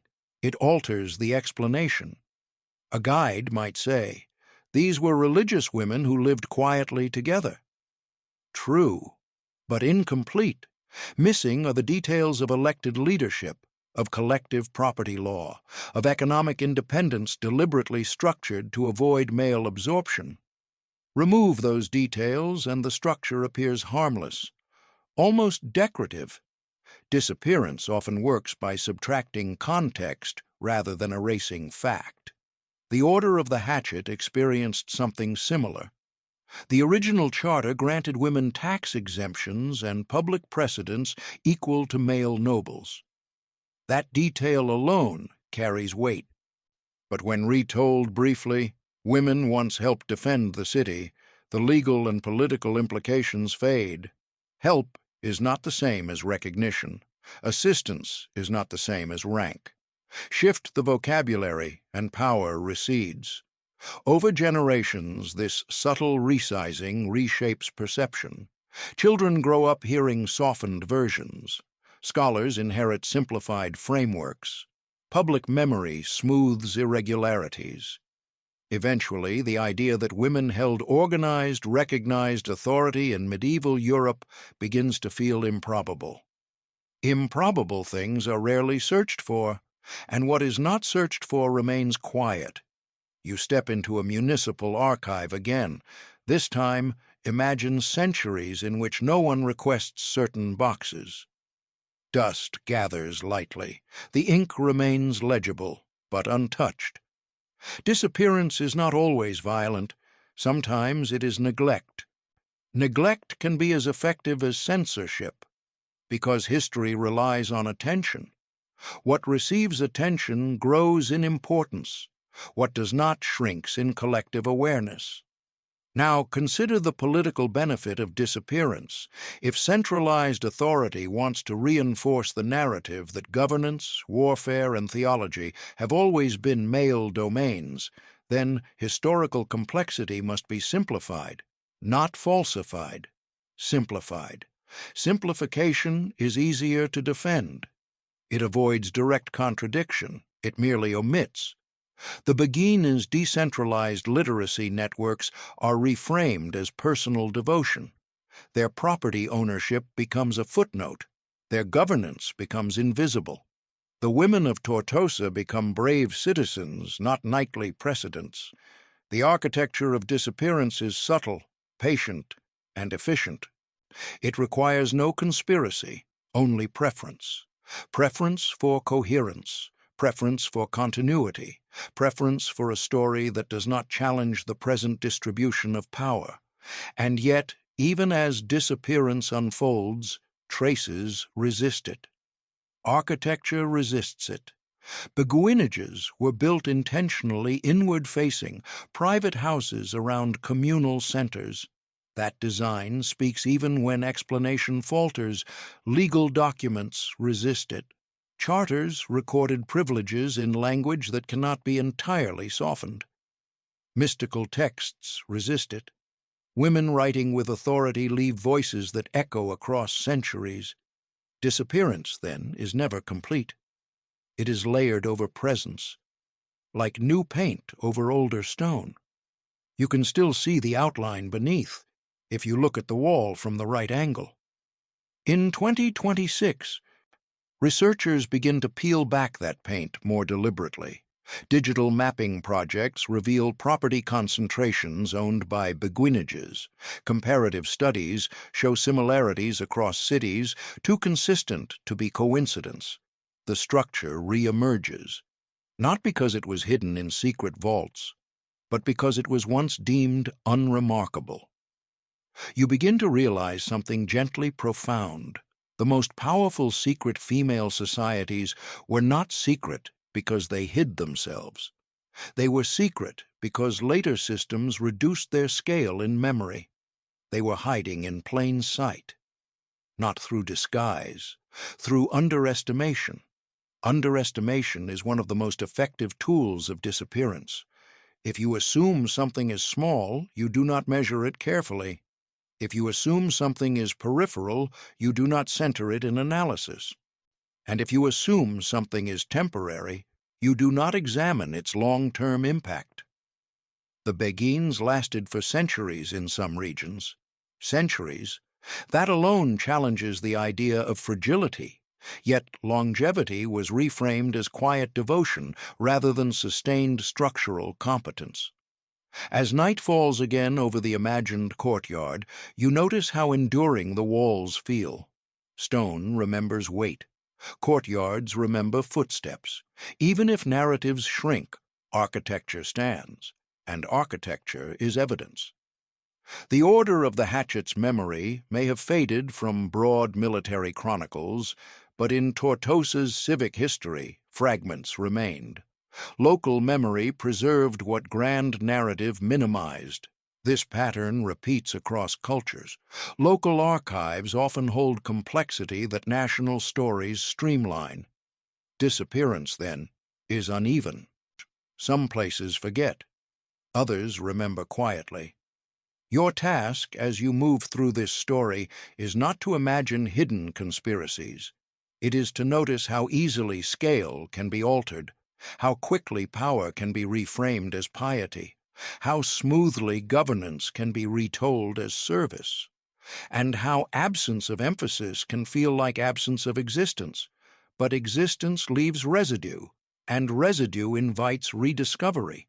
The architecture of disappearance depends on silence. But silence is rarely permanent. Eventually, someone asks a different question. Eventually, someone opens the neglected box. Eventually, someone notices that the courtyard layout implies decision-making, not mere cohabitation. And when that happens, the structure reappears in fuller proportion. The rise and fall you have traced is not only about medieval women. It is about how societies decide what counts as power, and how easily definitions can be narrowed. As the final light fades from the courtyard, you rest in the calm understanding that disappearance is rarely absolute. It is adjustment. It is resizing. It is narrative thinning. But beneath it, foundations endure, waiting, quietly, for someone patient enough to trace the original lines again. There comes a moment in every expanding system when it tries to gather all authority toward its center, not out of cruelty, but out of instinct.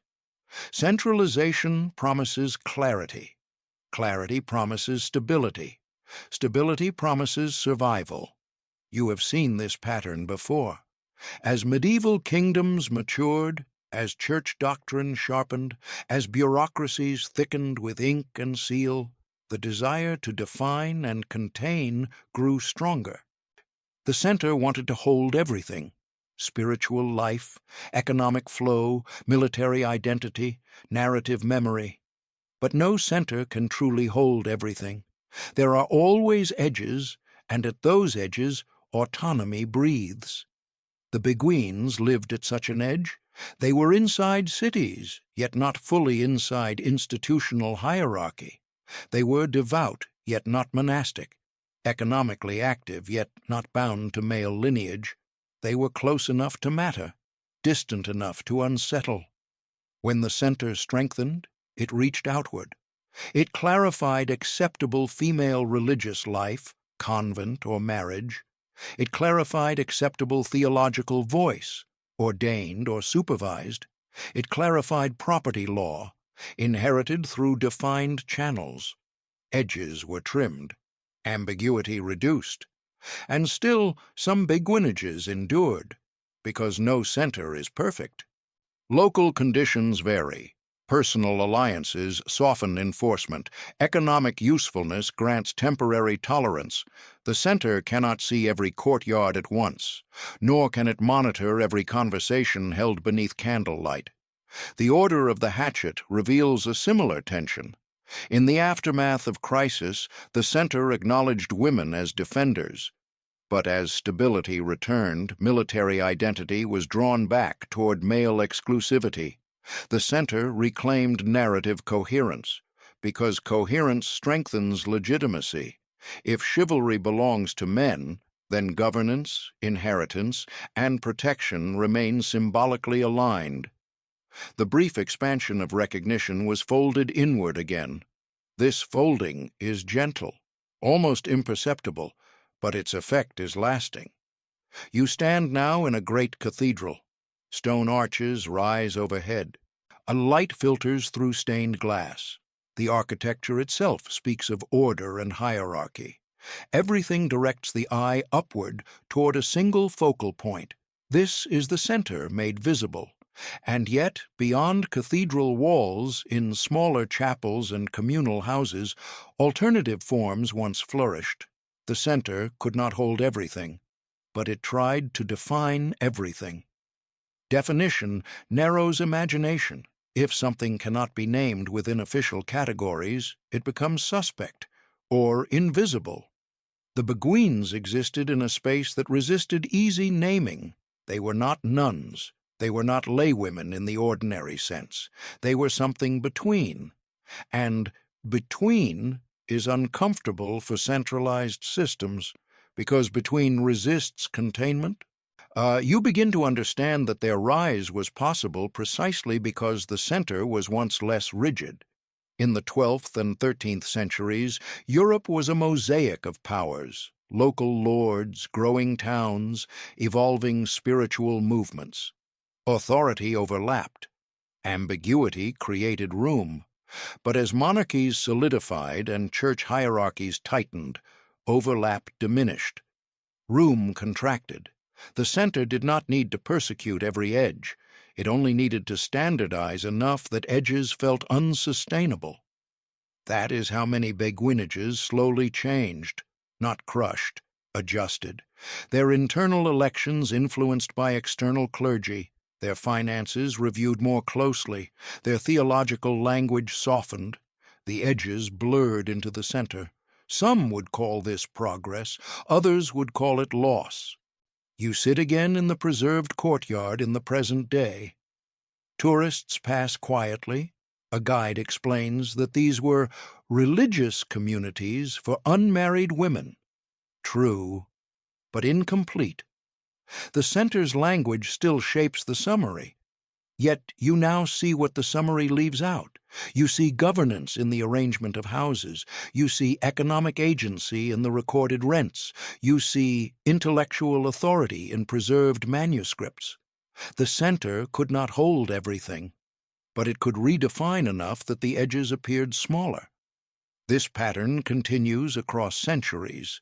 Whenever decentralized systems arise, economic, spiritual, informational, the center responds, sometimes by integrating them, sometimes by regulating them, sometimes by reframing their significance, and yet edges persist, because human beings seek autonomy as naturally as they seek order.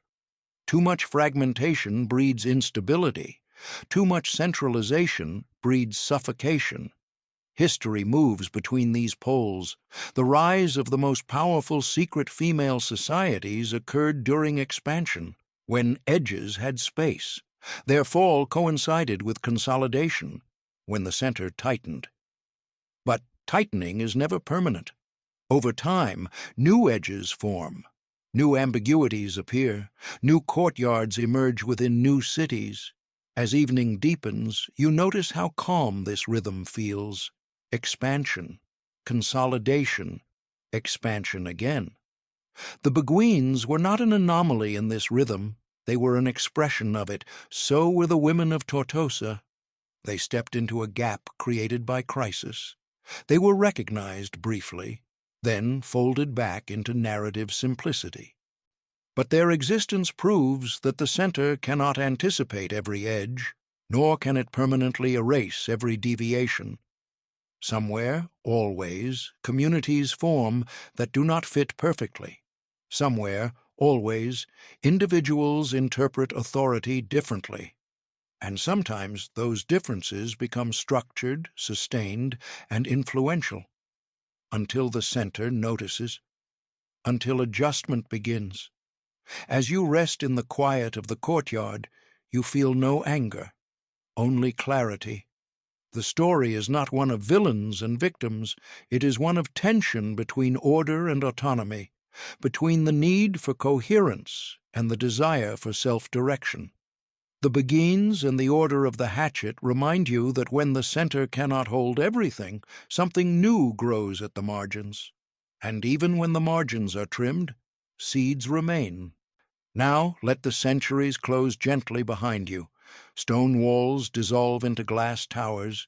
Ink fades into glowing screens. Courtyards become digital forums. It is 2026. The language has changed, but listen carefully. Beneath modern noise, you can hear an echo. Communities form online without central leadership. Funds are pooled outside traditional banking systems. Information travels peer-to-peer, bypassing established gatekeepers.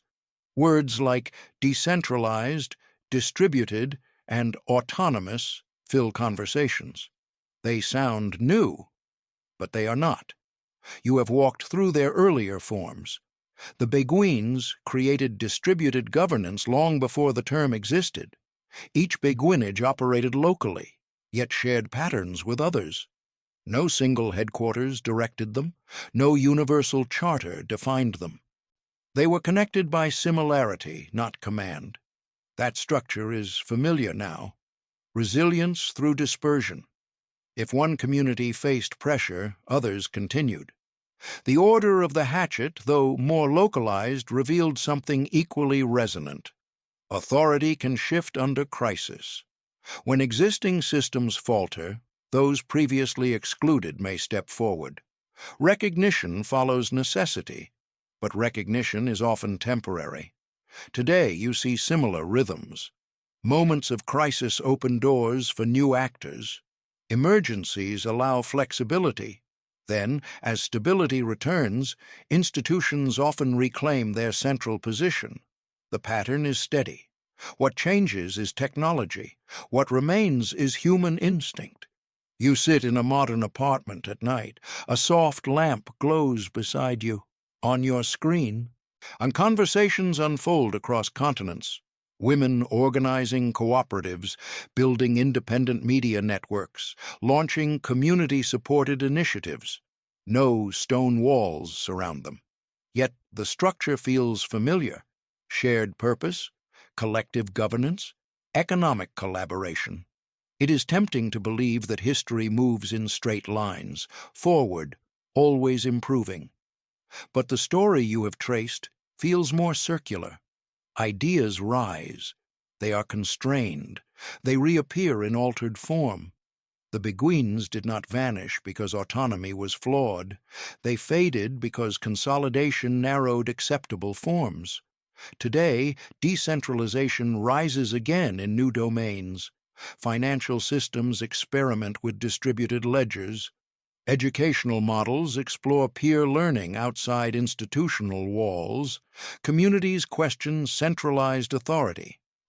The echo is not exact, but it is clear, and with the echo comes something steadying.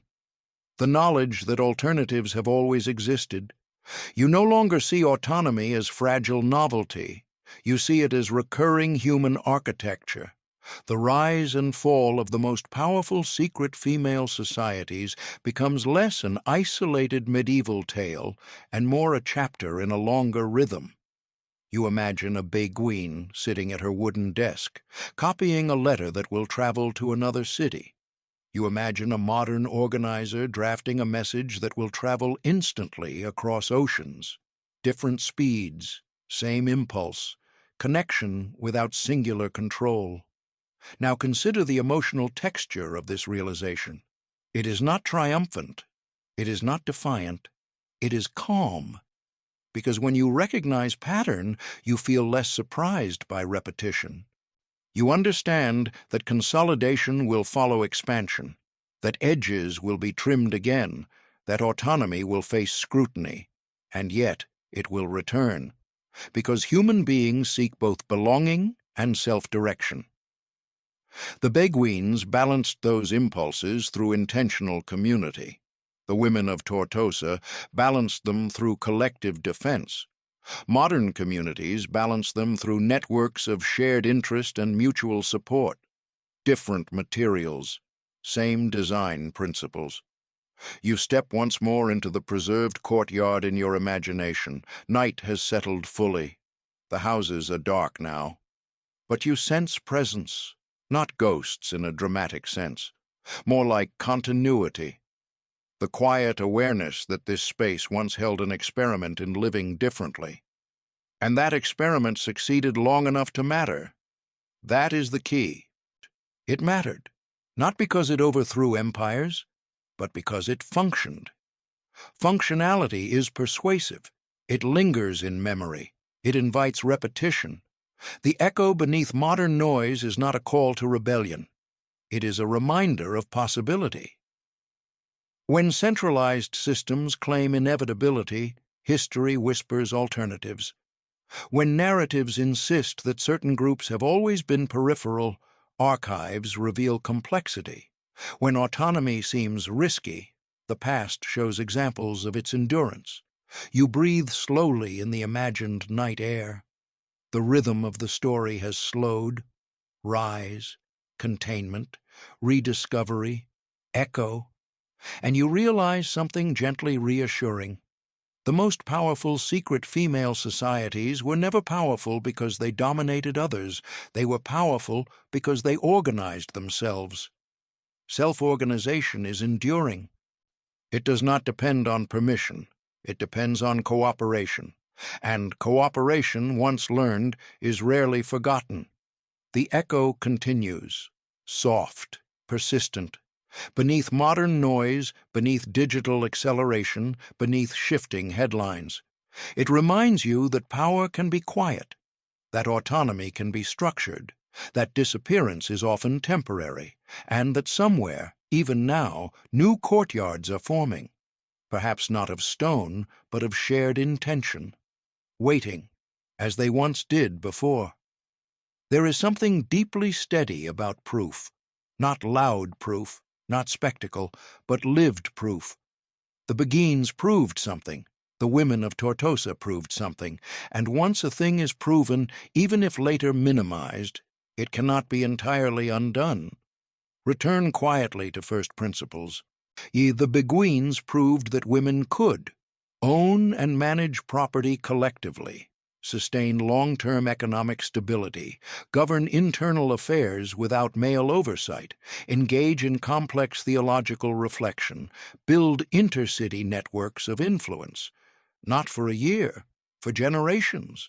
The women of Tortosa proved that women could defend a city in crisis, be recognized with formal civic privilege, stand symbolically equal in martial honor, not as metaphor, as recorded fact.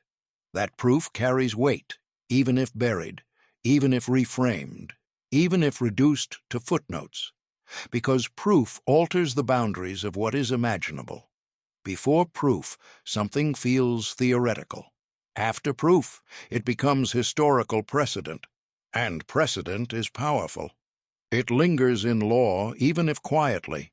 It lingers in architecture. It lingers in memory. You can sense why later systems needed to resize these precedents. If widely acknowledged, they would complicate clean narratives about gender, authority, and inevitability. And institutions prefer inevitability. Inevitability stabilizes identity. It tells a society, this is how it has always been. The Beguines quietly contradicted that claim. The Order of the Hatchet quietly contradicted it as well. So the contradictions were softened, but they were never disproven. This is important. There was no grand historical moment where someone demonstrated that women could not govern themselves or defend cities. There was only narrative narrowing. Narrative narrowing does not erase lived evidence. It simply reduces its circulation. Now sit with that idea gently.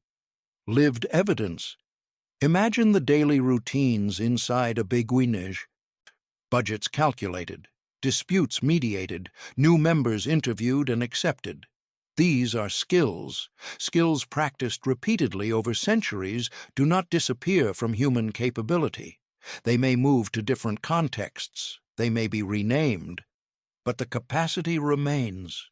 The weight of what was proven presses quietly against any future claim that autonomy is unnatural or unprecedented because it has precedent, and precedent anchors possibility. You walk once more along the walls of Tortosa in your mind. The sea air is cool. You imagine the moment after the siege ended, recognition granted, privileges confirmed.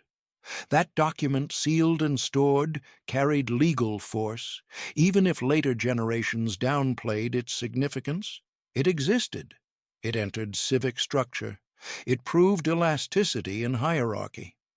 Elasticity is rarely acknowledged in rigid narratives, but it exists, and once a system has stretched, it remembers that it can stretch again. This memory may not be conscious, but it is structural. When modern scholars recover these histories, they are not inventing new arguments. They are reactivating precedent. They are saying, look, this has happened before, not identically, but meaningfully. And that reactivation changes present conversations. It introduces humility into claims of permanence. It softens assertions of inevitability. It suggests that what seems fixed may be historically contingent. The rise and fall of the most powerful secret female societies, then, is not merely a tale of lost power. It is a record of proven capacity, capacity that outlived its suppression. As night settles again over the courtyard, you feel a different kind of calm. Not the stillness of disappearance, but the steadiness of endurance. Even when structures closed in, even when oversight increased, even when numbers dwindled, the fundamental demonstration remained. Women organized successfully. Women defended successfully. Women interpreted, governed, negotiated, and sustained. That cannot be undone. It can be ignored, but not erased. You realize now that the true fear these societies provoked was not about rebellion. It was about precedent. Precedent challenges monopoly. If one group proves capable outside sanctioned hierarchy, others may follow, and monopoly over authority weakens. So resizing occurred. Containment occurred. Narrative smoothing occurred. But proof remained embedded in stone and parchment. And now, centuries later, you have traced that proof carefully, not to inflame, not to accuse, but to understand. The weight of what was proven does not demand upheaval. It simply demands acknowledgement. Acknowledgement restores proportion, and proportion restores balance to historical memory. As the final lights fade from the courtyard, you imagine the women who once lived there. They did not know they were establishing precedent for centuries to come. They were solving immediate problems, living deliberately, responding to opportunity and crisis.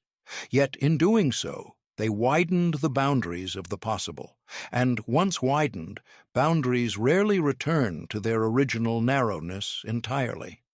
They may contract, but memory of expansion lingers. You breathe in the quiet night air. The story is nearing its rest. Rise, containment, disappearance, on rediscovery, echo, and beneath all of it, proof. Proof that autonomy has existed before, proof that hierarchy has bent before, proof that power can be quiet and still transformative, that weight does not press heavily, it steadies, like a stone foundation beneath your feet, unseen by many, but solid, enduring, waiting for recognition again whenever the question of possibility returns. Now the courtyard is completely still. The gates are closed, the windows are dark. The air rests softly against old stone. You have walked through centuries, through markets and manuscripts, through battlements and council chambers, through erasure and rediscovery, and what remains is not anger, it is clarity. The rise and fall of the most powerful secret female societies was never a dramatic explosion followed by ashes. It was something quieter, a flowering, a tightening, a dimming, a remembering. The Beguines did not storm palaces. They built parallel stability. They proved that women could live without permanent male guardianship and not only survive, but flourish. They proved that literacy, shared horizontally, could nourish communities without collapsing faith. They proved that property could be managed collectively with discipline and foresight. The women of Tortosa did not demand knighthood. They stepped forward when the walls required defenders. They proved that courage was not confined to one gender. They proved that hierarchy could stretch when necessity demanded it. And once stretched, it could never claim absolute rigidity again. These proofs mattered, even when minimized, even when folded into gentler language, even when reduced to footnotes, because proof alters the human imagination, and imagination is where power begins. For centuries, the dominant narrative insisted that women were peripheral to the engines of history. But you have seen otherwise. You have seen courtyards that functioned as governing bodies. You have seen ledgers that reveal economic influence. You have seen charters that granted rank. You have seen manuscripts that carried theology across borders without male mediation. These are not symbols of weakness. They are evidence of capability. Why then were they quieted? Because centralized systems seek coherence, because hierarchy prefers clean lines, because precedent threatens monopoly. It is easier to govern when history appears simple. It is easier to justify authority when alternatives seem non-existent. So the story was softened, edges smoothed, scale reduced. But the stone remained, the ink remained, and now, in 2026, the archives breathe again. Scholars piece together fragments, architects study communal layouts, writers re-examine neglected charters. The ghosts in the archive step gently back into view. Not as conspirators, not as mythic heroines, but as organizers, as strategists, as women who understood that power does not require permission if it is built carefully enough. And here is the quiet truth that lingers as we close. Power rarely disappears. It relocates. When constrained, it adapts.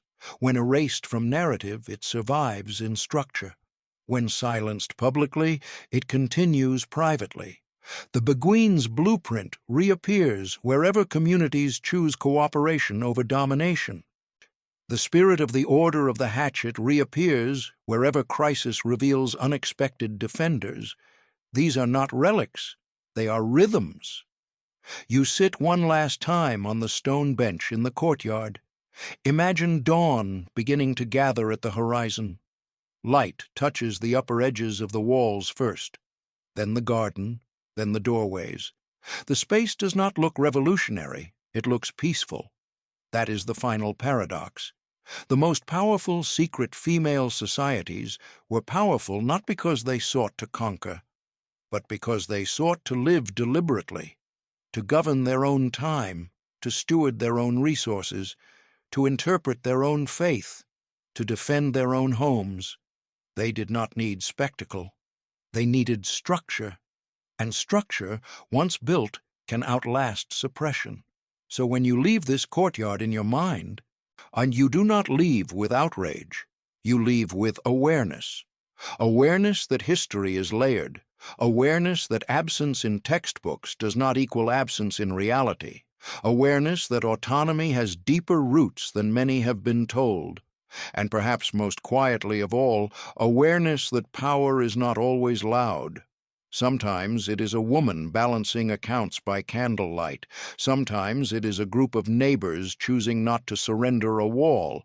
Sometimes it is a community that exists long enough to prove a different design is possible. The rise and fall was real, but so was the proof, and proof does not vanish. It waits in courtyards, in archives, in memory, waiting for those who are willing to look closely enough to see that the story was never as simple as it seemed.